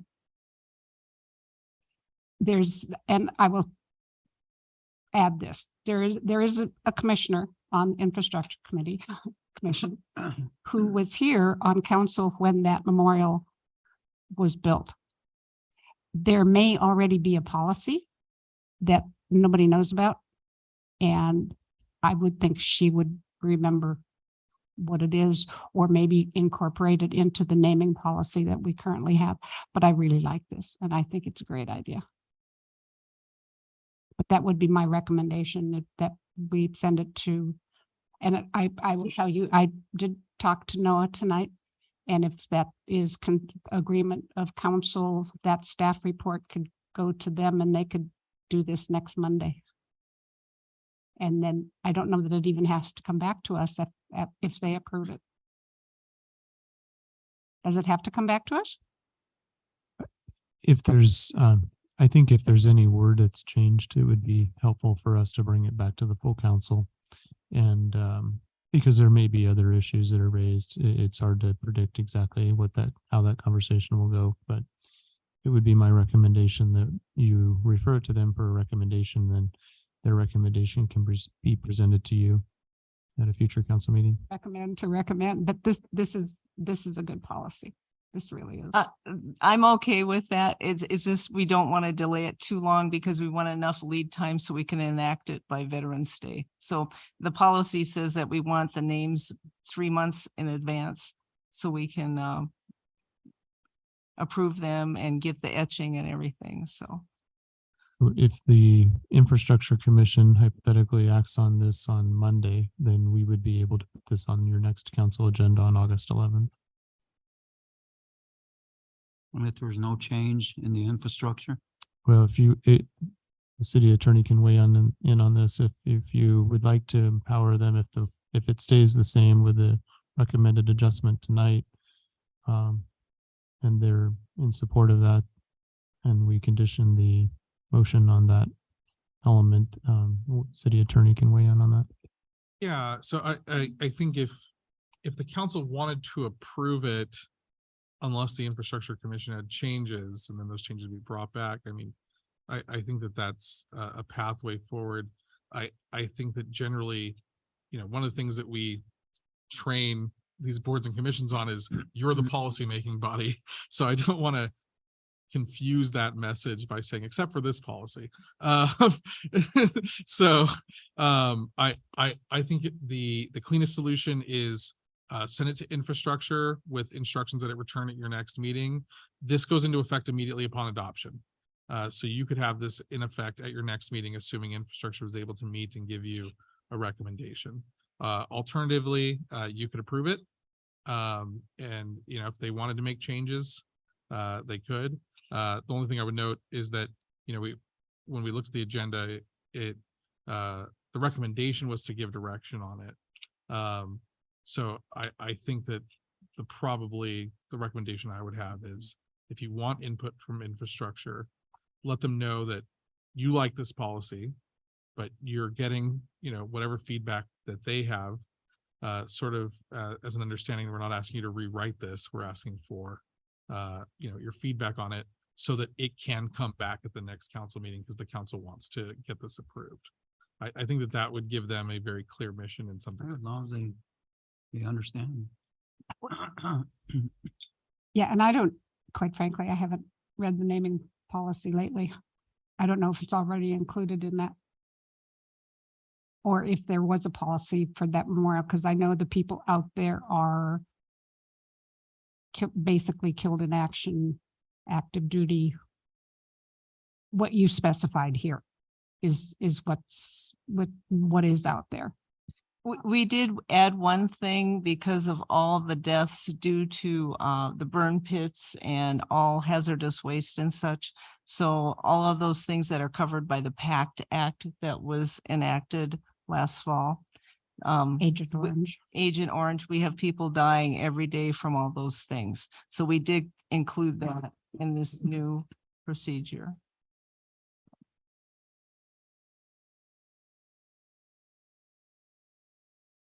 What happens if we run out of space? What? Can't run out of space? There's room for more on the ones that are standing now, and there's room to put more. So.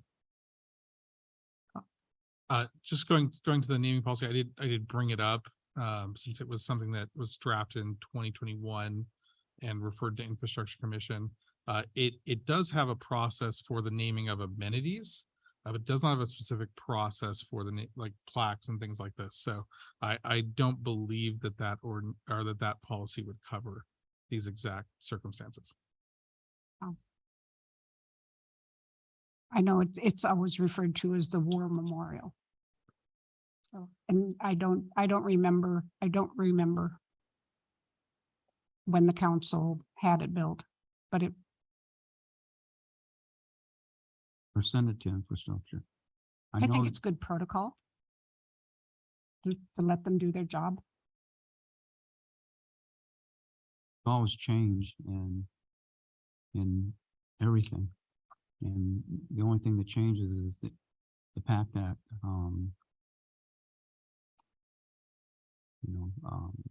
Agent Orange, PACT Act, and I don't know.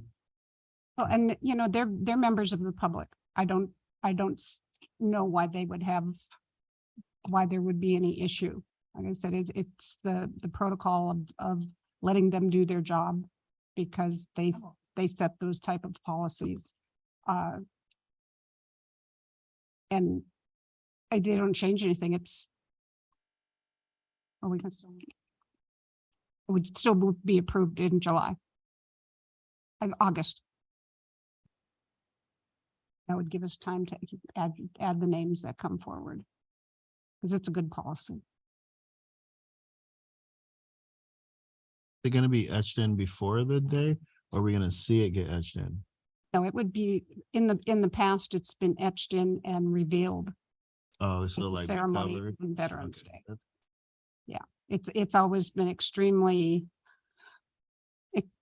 emotional and gratifying for the families of the names that go on there. A lot of local people.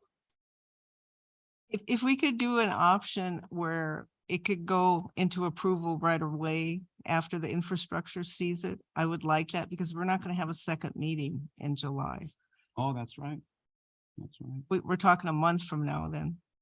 So it would be conditional approval, so the council would be approving this policy unless the infrastructure commission had substantive revisions. Liaison, she will know if they change anything that Yeah. she doesn't agree with. Well, again, I don't believe that the infrastructure commission has the ability to change council policy. No, They they have to don't. recommend changes to policy or comment upon policy that you've adopted. If, the council was looking for, I don't want to call it a shortcut, but a way that, again, you like the policy, you could approve it tonight. You could also approve it contingent upon no substantive revisions being proposed by the infrastructure commission. So that would be a way to achieve that goal. If you felt that speed was critical to getting it done. Again, my only concern from the city attorney's perspective is making it very clear the infrastructure commission. How this is going to work is they're going to get a policy from you guys. And if they vote yes, then it becomes the policy. And I want to be very clear to them that you are the policy setting body only because it's not fair to them to let them think otherwise. Yeah. Yeah, I'd like to see it approved tonight then if we can. So.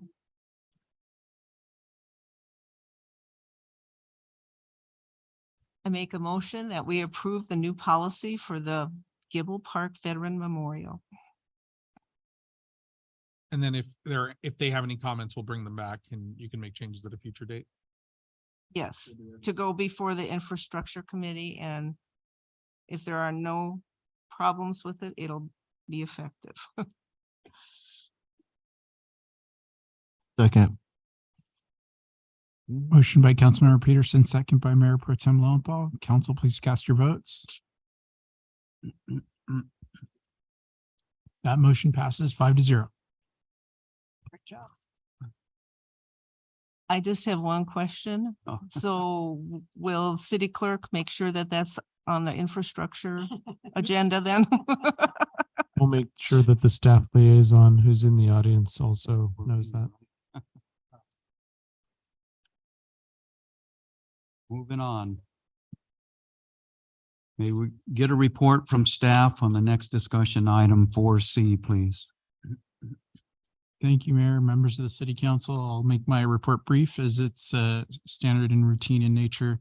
This item's 14C, consideration of City Council, outside boards, committees, commissions, and ad hoc appointments.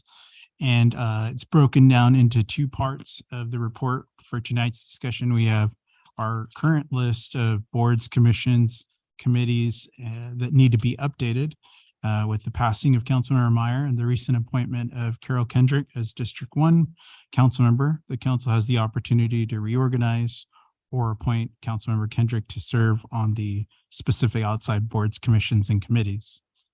For part two of the conversation this evening, Mayor Mails provided recommendations for the city council subcommittees for their city council consideration, including updates that include dissolving banner program ad hoc, and those updates are outlined in the staff report.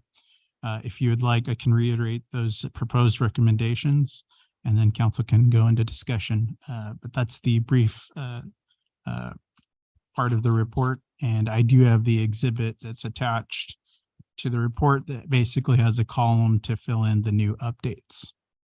So we can go line item one by one, or we can fill in where Councilmember Meyer previously stayed and fill in the names there and keep the other status quo, however you would like to proceed.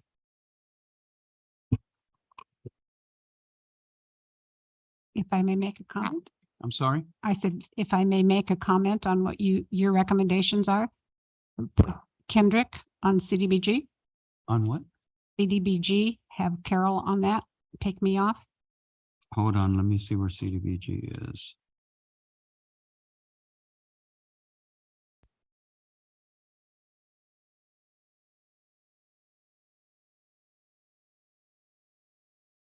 I have, I put Peterson and Kendricks on that. You don't want to be on that.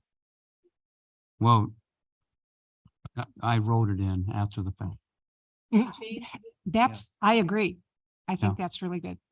The two of Yeah, them. because on- I don't like to on be CDBG. second guessed, and you guys seem to, or you and her seem to Yeah, want to we always we- change we things. So second guessed you. Malcolm always gives in, so why have him on it? Wow. Okay. Oh. Well, you're like, go ahead, change it. Because they made some good points. Okay, well then we'll put him on the committee. So I'd like to see Peterson Kendricks on that.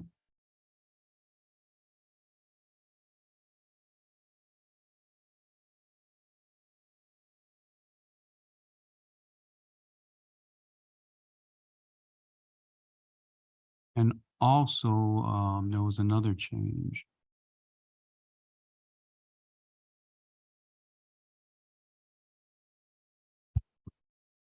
I The, also want to change the planning commission and have Krupa, Councilmember Krupa and Councilmember Kendricks on that.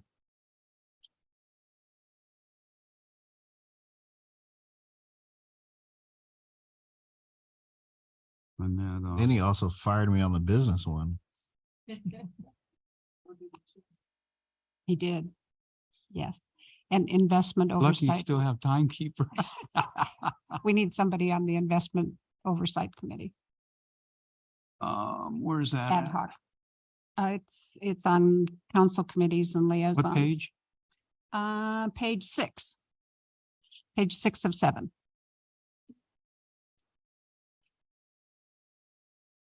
Carly and I were on that. And you were saying on what? The what? Investment Oversight Committee.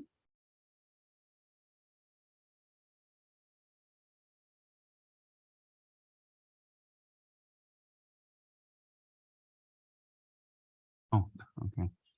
Yeah, that would, it's either up to, Peterson or, Kendricks. Who would ever like, who would want to be on that one? Oversight Committee? The investment, Yeah, I can. raise your hand. Yeah, I'll do it. Okay. Okay. That'd be Councilmember Kendricks.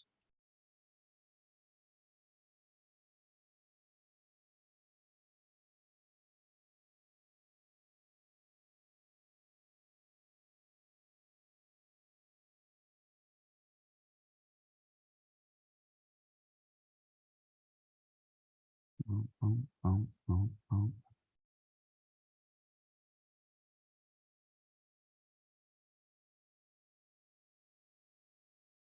The homeless outreach. We still have Meyer there. Well, actually, the strategic plan update. And strategic plan, why don't we put Lilienthal and Peterson? Or would you like that? Huh? Why don't you take that as mayor? Strategic plan? You know, you did this to me last time with that RCA stuff. I'm not listening to you anymore. Come on, it was for your own benefit. Ah,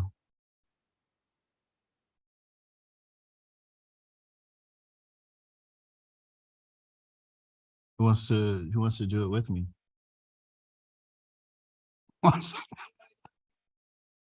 sure, Be on it Jackie. with me. I think That's fine. mayor and mayor pro tem is logical Yeah, on the that's fine. strategic planning. Then homeless outreach ad hoc is Lilienthal Meyer. That'll also be Lilienthal and Males.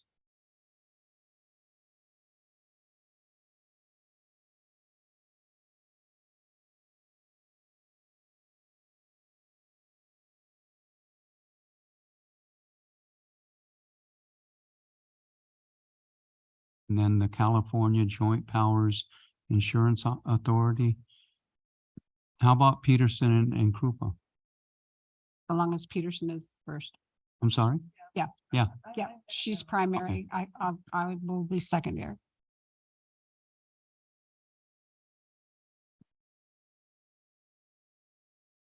We get them all covered? Okay. You had said, you mentioned you want to do RCA. I would be open to RCA. Really, you like that? Yeah, that's then I'll have to take one of your other ones then, because that'll leave me with really nothing. Shut up, Jerry. Where are we here?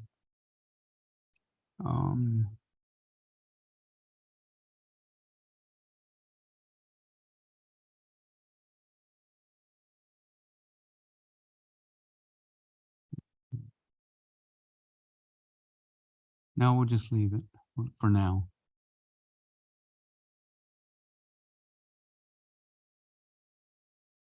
Investment Oversight Committee?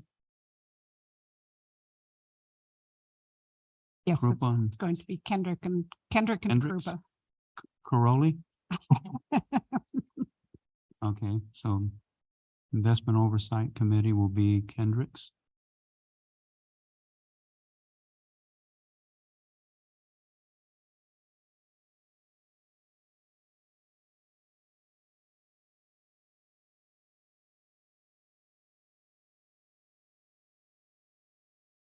And then California, I thought we did that. California Joint Powers Insurance is gonna be Peterson, right? Okay, so that'll be, no, Peterson and Kendricks? Krupa, okay, Peterson and Krupa. Okay. That's it, I think, right? Yeah, so we're good. Yeah, the League of California City Policy Committees have to be updated. I'm on Transportation, Communication, and Public Works. And I don't know what the rest of you are on. For League of Cities Policy Committees, Still didn't catch that. for League of Cities. Oh, we're League of- all on that. Yeah, but for the policy committees, I'm on Sure. TCPW. You want to be taken off that? No, that's the one I'm on. It says that I'm on Revenue and Taxation. I was on that last year. Okay. And Malcolm, aren't you on one? I have transportation.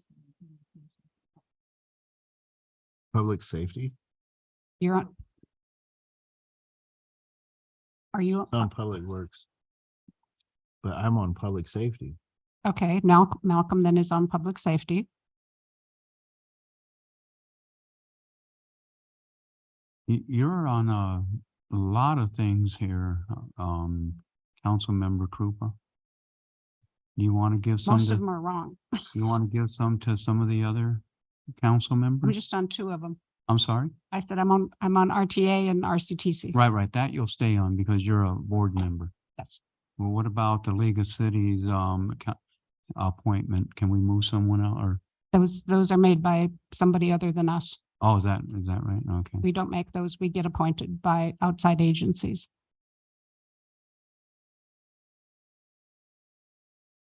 What part of transportation am I on in SCAG? I'm under WRCOG. That's SCAG. You're on transportation on SCAG. I'm also on transportation for SCAG but I'm the regional director and you're the WRCOG. So you took my place and I took this place. Yeah, And- but I don't see him on here. For the record, can I clarify, Councilmember Peterson, you're on TCPW? Yes. Yeah. They haven't contacted me. I haven't done anything with it yet. Oh, we've But- had 2 meetings already this year.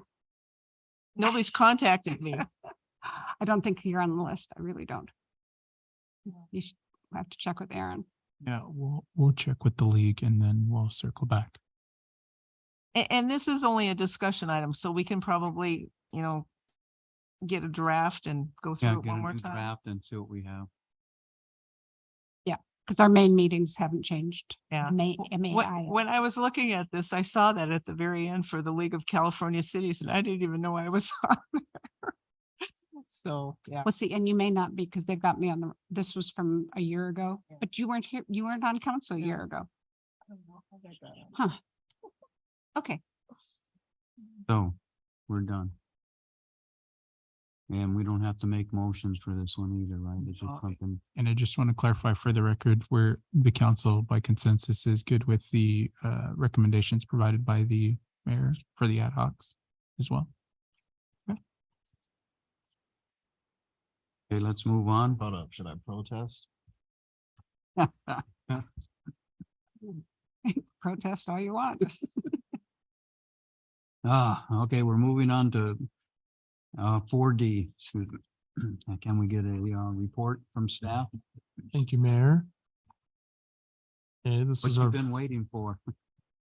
final discussion item tonight, and we brought you a very large spreadsheet to help with readability. Just a couple of things to set the table for this. This is a follow-up from our June 3rd workshop with the City Council, where the council discussed and prioritized action items. These action items are implementing actions under your strategic plan goals. So during that meeting, you reaffirmed the City Council's 5 goals. Since June 3rd, the city built this comprehensive spreadsheet to identify the tasks, organize them under the goals, indicate the responsible department, indicate the responsible individual. In many cases, we identified a lead if there were multiple people or departments affiliated with the action item. In the future, you will see column F begin to have X's in that box because we'll begin to complete these items. In column G, under status and comments, you will see in a few comments today, and in future updates, which we will bring to you quarterly, you will see an update on progress associated with the individual items. So if something comes to the council, we'll note that date. If there are meetings held with a planning commission, for example, that's advancing the issue, we'll note that date. I do want to draw your attention to column D, which is described as support groups. So if there's a commission or a committee or an individual group that would be meaningful to help advance a policy item, we're attempting to capture that now so that we remember as we advance these items to work through various bodies. It may also be appropriate to identify an ad hoc or a council liaison or liaisons to certain items. And I've talked to, I think, all of you about the idea that if there's something of interest, look forward to adding your help to our efforts to move these forward. Let's see. The success indicator is really a performance measure or a means of accountability. So that's something that's also been crafted after June 3rd, and you're seeing that for the first time tonight. This is an ambitious list. It has 84 individual tasks. There's a lot to it. We're going to go for it. We're going to push the go button, and our effort will be to accomplish everything on the list or significantly advance progress on these. I'm going to jokingly tell you that if there's interest in adding another item, we may want you to identify 3 items to remove, right, for every one that we add. We'll probably talk about that down the road. I've talked to the mayor in advance of the meeting about how to proceed tonight. We've talked a little bit about taking it section by section. So these are organized by the 5 goals. And then we have a 6th area, which is the Safe and Clean Streets Initiative. So if that works for council members, I'll go ahead and proceed unless you have any initial questions. Okay, so I'll point out just a couple of things.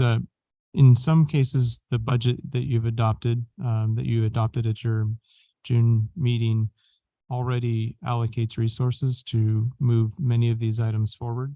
And in fact, many of these items are already in motion, as you know. So a good example of that are a couple of examples relate to the bikeway construction and the skate park that we see on this first list. On the second page, I note that number 14, 15, and 16 are all items that 13 and 14 have, 14 and 15 have budget resources allocated to them. I think when I look at item 11 related to identifying additional options for youth engagement, and when I look at row 16 related to consideration of options for soccer field expansion, these may be 2 areas where a council member or 2 would like to be closer to that policy item. So if any of you are interested, we're happy to write down your names tonight and add you to the final list. I'll pause there with any comments that you have on this first section. Can I be added to the conversation for number 8 and 10?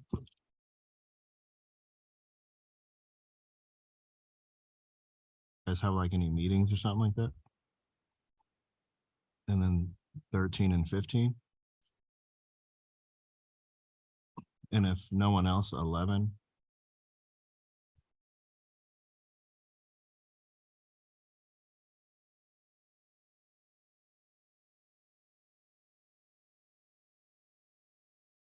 I think with number 15, it's going to be important for us to bring forward a review of what that augmentation looks like.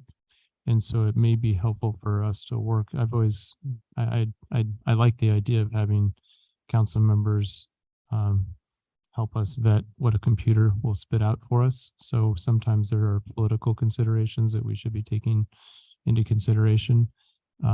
So if there's another council member on 15, we can also have some pre-meetings with you to review what the computer will tell us, or the best ways to invest $2 million, but before we bring the full list to the council. I'd be willing to work with you, Malcolm, on that, because there's a lot of grants that are coming from the CTC and through SCAG and through the league, and we're both connected to that. I would be more than willing to work with you on that. 15? 15?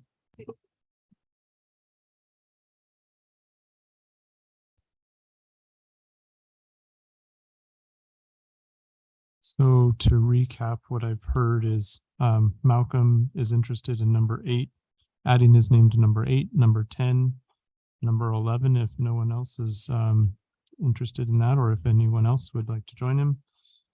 Also number 13, and then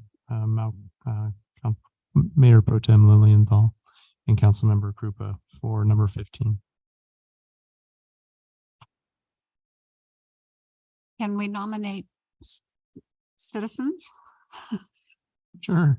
Do we have to talk to them first? Well, if the council, and this is where the city attorney may need to help us, but if I initiate a focus group or from some stakeholders, it's not subject to the Brown Act, right? But if the council creates something, then it will require us to do Brown Act type meetings. And give you suggestions for your You focus can group. offer some good ideas for people that I should consider Okay, good. part of a stakeholder group. Yes, City attorney's nodding in affirmation.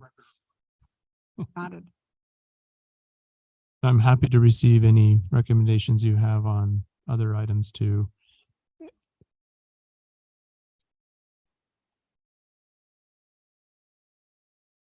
So the mayor has indicated, that would be mayor and mayor pro tem on number 11 and the mayor on number 12.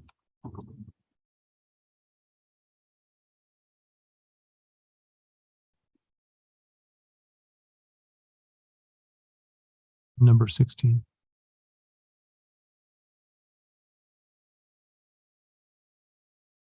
Do you need somebody on all of these? We don't. I think it's probably there's a balance here, right? I think in many cases things can move faster. Sometimes things can go a little bit slower. Part of that is just trying to bring people around the table for a meeting. Does it work for everyone's calendar? It has a potential to slow certain things down. But I do really value council members that would like to assist with some of these and move them forward. Often you become ambassadors for the policy initiative that's presented to you at a later date. I would like to be on number 12.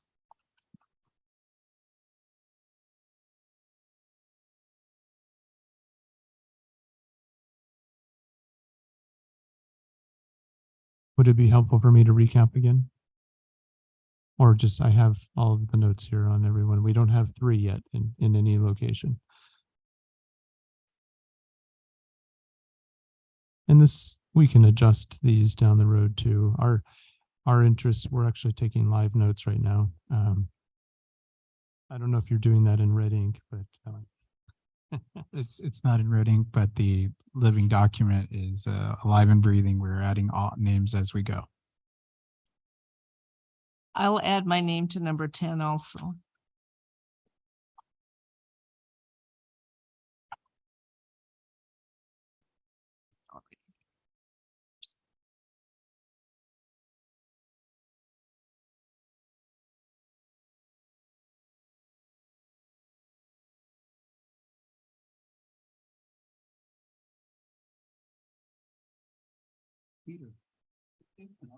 we're good with this section then. Okay, we'll proceed to economic opportunity. Just 5 items. I don't have any specific items to call out. While we have a number of ideas related to items here and can advance some of these now, I do anticipate the new economic development manager will be helpful and at weighing in on some of this as well and assisting us down the road. So that could take 2 to 3 months, let's say closer to 3, if we initiated a recruitment tomorrow. So I think a couple of these can move forward now. And staff has ideas on how to bring some of these forward. But if any of you would like to be attached to the development of these, we'll happily note your name. We have a business outreach ad hoc, so I think in our case, we're thinking that those 2 people would be the right council members. And we see engagement with the chamber as an important element here too.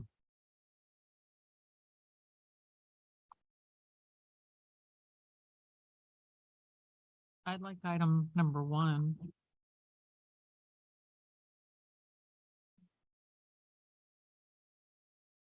Five.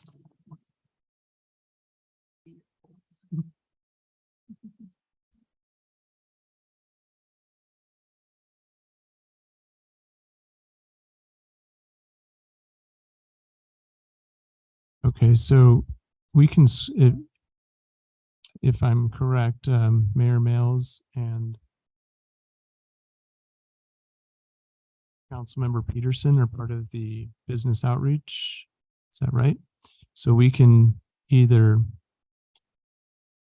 this is the note I'm looking at on the city clerk's. That was part of the mayor's recommendations. So if we would like to work with the business outreach ad hoc members, we tentatively have Mayor Males and Councilmember Peterson. If we'd like to adjust this, we can do that. It's just up to the council what your preference is. Okay, I know Councilmember Kendrick was interested in potentially number 11. Okay. I think she's okay with a business ad hoc. Okay. 10 o'clock, my hearing goes. I can't hear.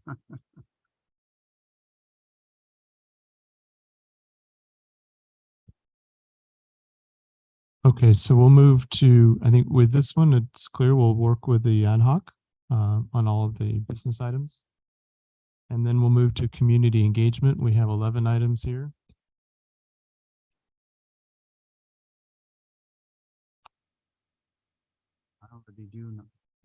I already participate in number 2, so with all the flyers that I pass out. I'd like to be on number 1.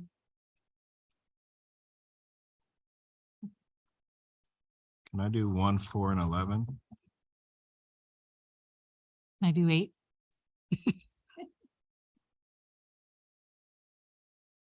I want to do 8 also.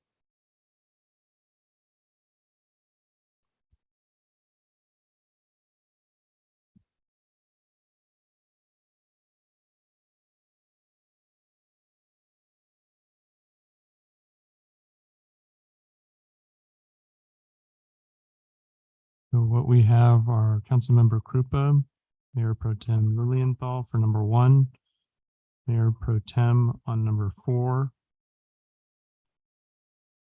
Member Peterson, Councilmember Kendrick on number 8. Thought it was Kendrick's on number 1. Didn't you say you were 1? 8. 8, okay. Mayor Pro Tem on number 11.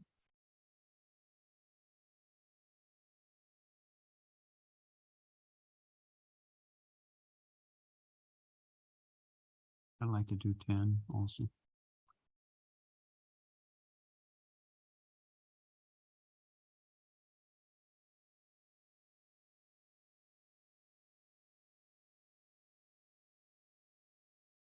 I don't use Instagram, but I can learn, and I like to post things on Facebook, so I can probably help with that.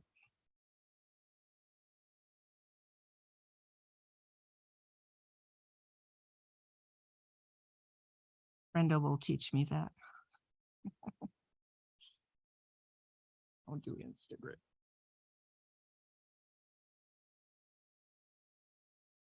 Okay.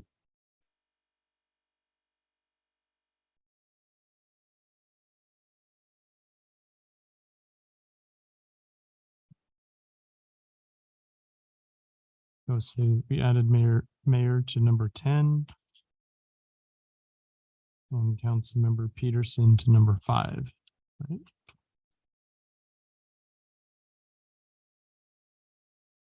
I can help with marketing too, number 6.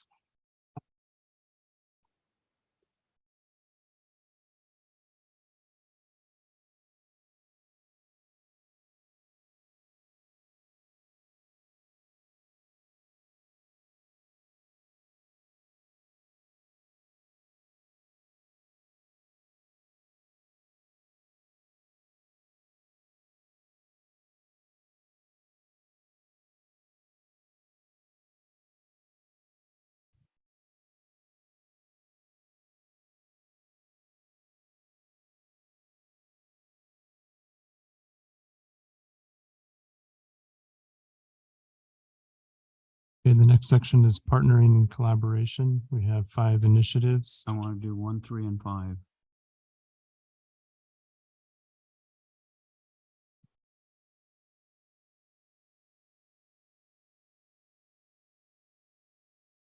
Do number 2. I'm sorry, who is number 2? Pirelli. Number 4 for Malcolm.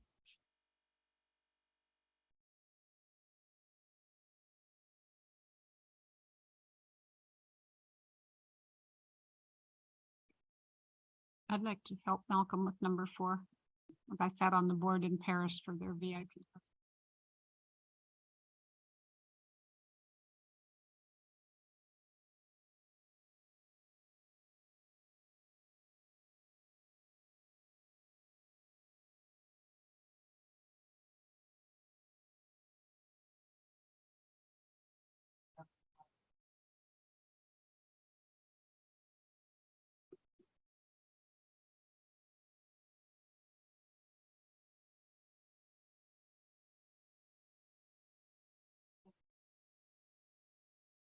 Run the business.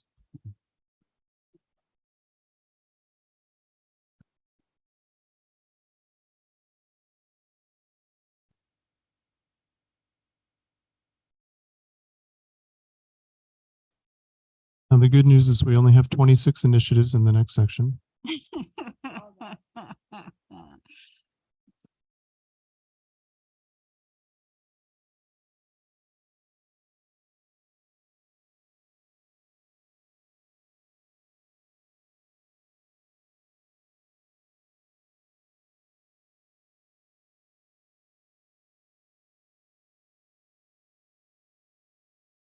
A lot of these are internal staff, issues. I got a question on number 7. On the next. On the organizational effectiveness. The NetFile software. Yeah, is that, what does that consist of? Just installing it on different workstations? No, it's essentially setting up our platform to allow for public access. So NetFile is really just how we want the face of it to look. That though, right? NetFile is being it's a vendor that we're utilizing to host. So NetFile really does. Yeah.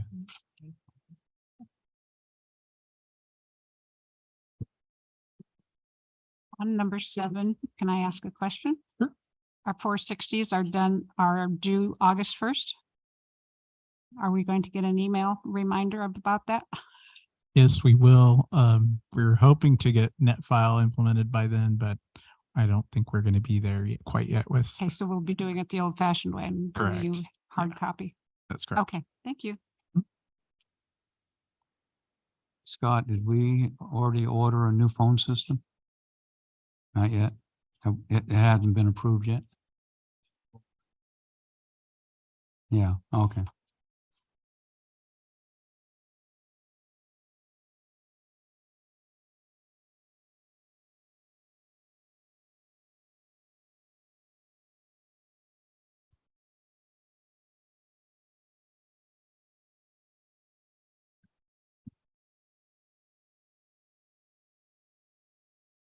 Yeah, that was efficient, right? Okay.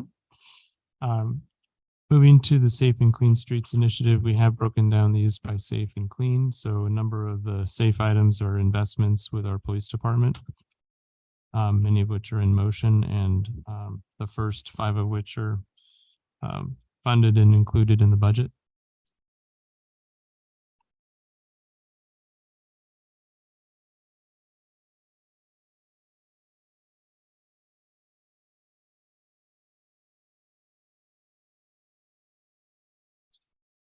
Six and 9.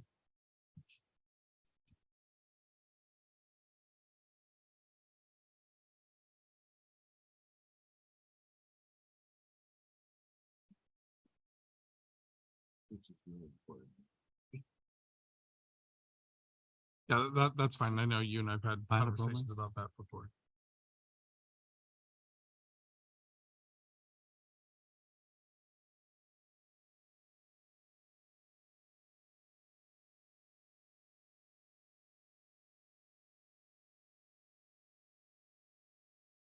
Number 10 is one that I would recommend that we include the mayor on, because I'll want to talk to the mayor and or mayor pro tem typically on legislation that's moving quickly.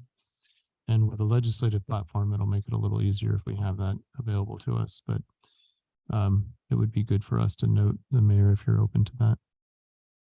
add you to the list for, add you as a liaison on number 10, because there'll be opportunities potentially to work on advancing legislation and talking about it conceptually before we bring it to the city council.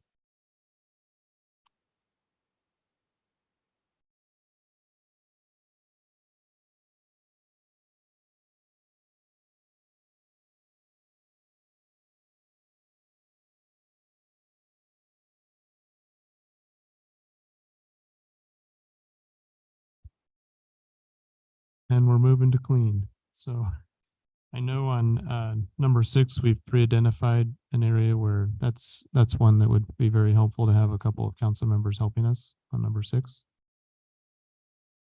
I'd be interested in that. So would I. What number? 6. That's Caroli and Malk. I'll answer to anything. I was just gonna say, I'm interested in number 3. So am I.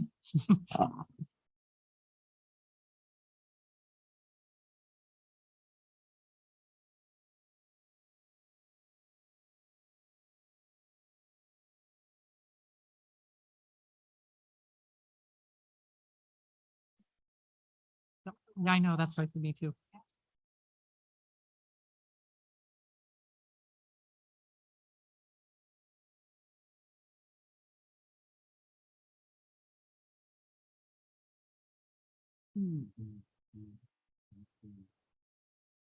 I'd like to be on number 7.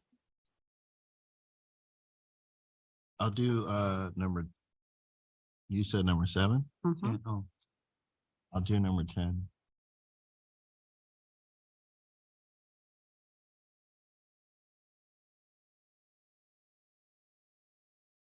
And number 7 for me as well.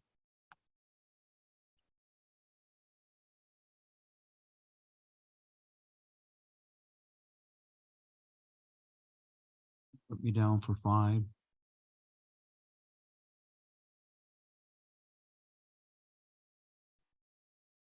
Ah.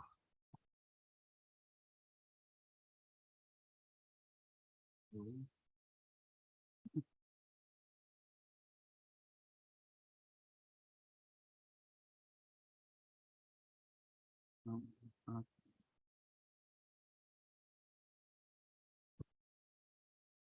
So we'll provide you an updated version of this, probably as early as tomorrow.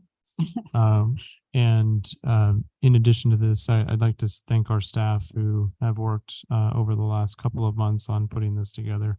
There's a lot of work that went in behind the scenes, obviously in preparation for the June 3rd meeting, but also the work that you have here. I think it's probably incumbent upon me to buy a couple pounds of coffee for everyone as we launch this, but we're going to hit the go button. We'll do it in the morning, about 5:30 tomorrow, and we'll get started. So I'm going to Arizona. I'll be on the phone making phone calls on the way there. I'm in Riverside. Sorry, I've got meetings. Could I add my name to number 26, since there's only 126 on there?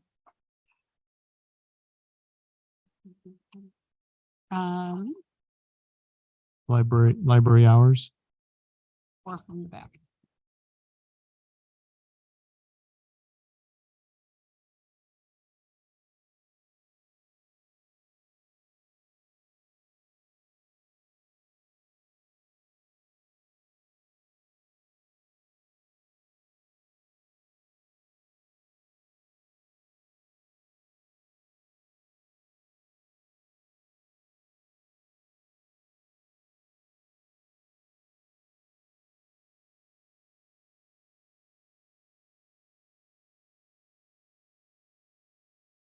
Okay, that concludes 14B. City council and staff reports. We'll now move to the council and staff. Anyone want to do the report? I know you like to. Just very quickly, I can do this in less than 60 seconds. You said quickly, that's 5 seconds. 60 seconds. Okay, first of all, I'd like to thank Public Works Parks Department for the work that they did on Griffith Way Pocket Park. Very great little neighborhood. I'm on the timer. Yeah, okay, it'll go red. People in that neighborhood are absolutely pleased. After years of having just dirt for kids to play on, they now have grass to play on, and it's really kind of nice. The library, on July 22nd, 9 a.m., we will be celebrating the 20th anniversary of that building. It should have been on June 23rd, but we'll make it July 22nd, which is the end of the summer reading program. And there will be a carnival upstairs at the library afterwards. You can come and color with the kids and participate in games. Santa Claus, you can probably be there. League of Cities was last night. We had a very good meeting and had a great speaker talking about water and the lack of and the abundance of. Tomorrow, Mute the mic. huh? Time's up. Next. Okay, that's actually good. I'm done. I just have a couple of things that I want to say because I think they're important.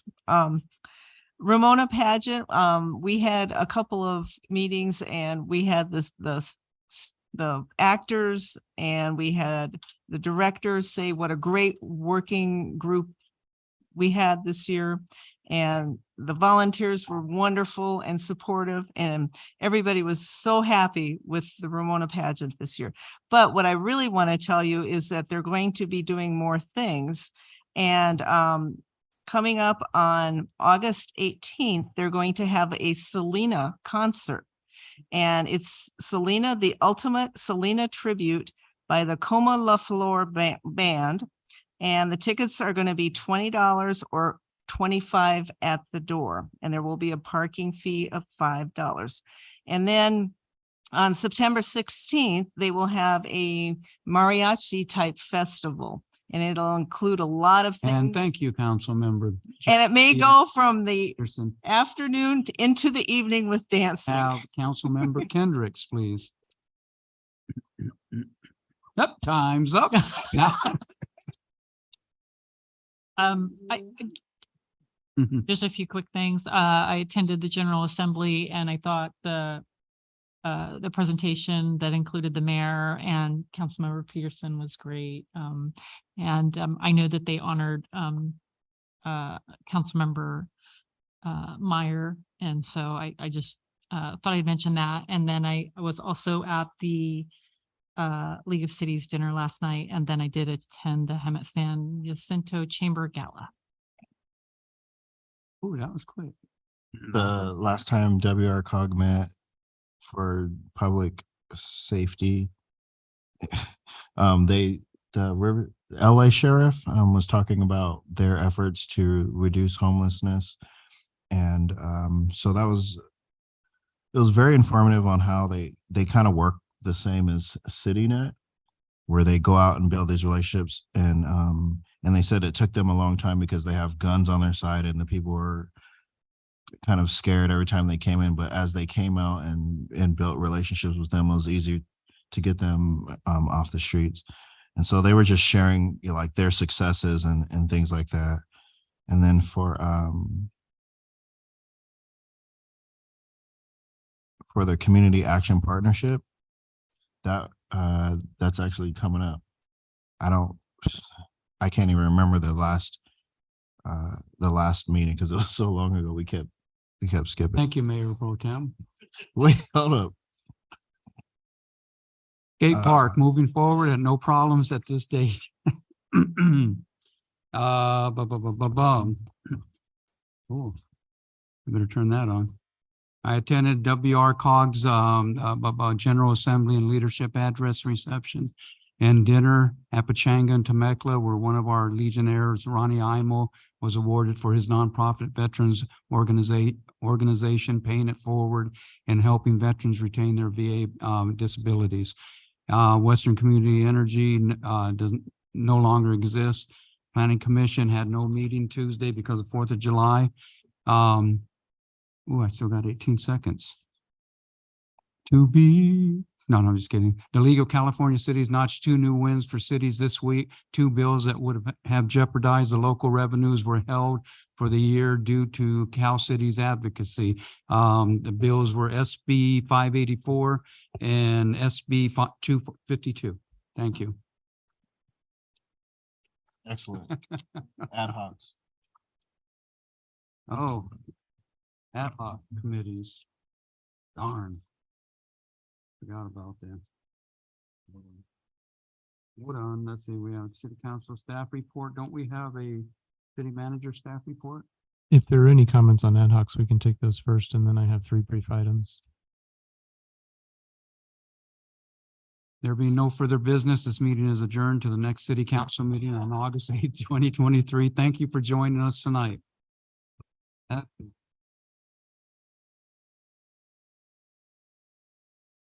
I have 3 items if you want them. Oh, go ahead. Just briefly, the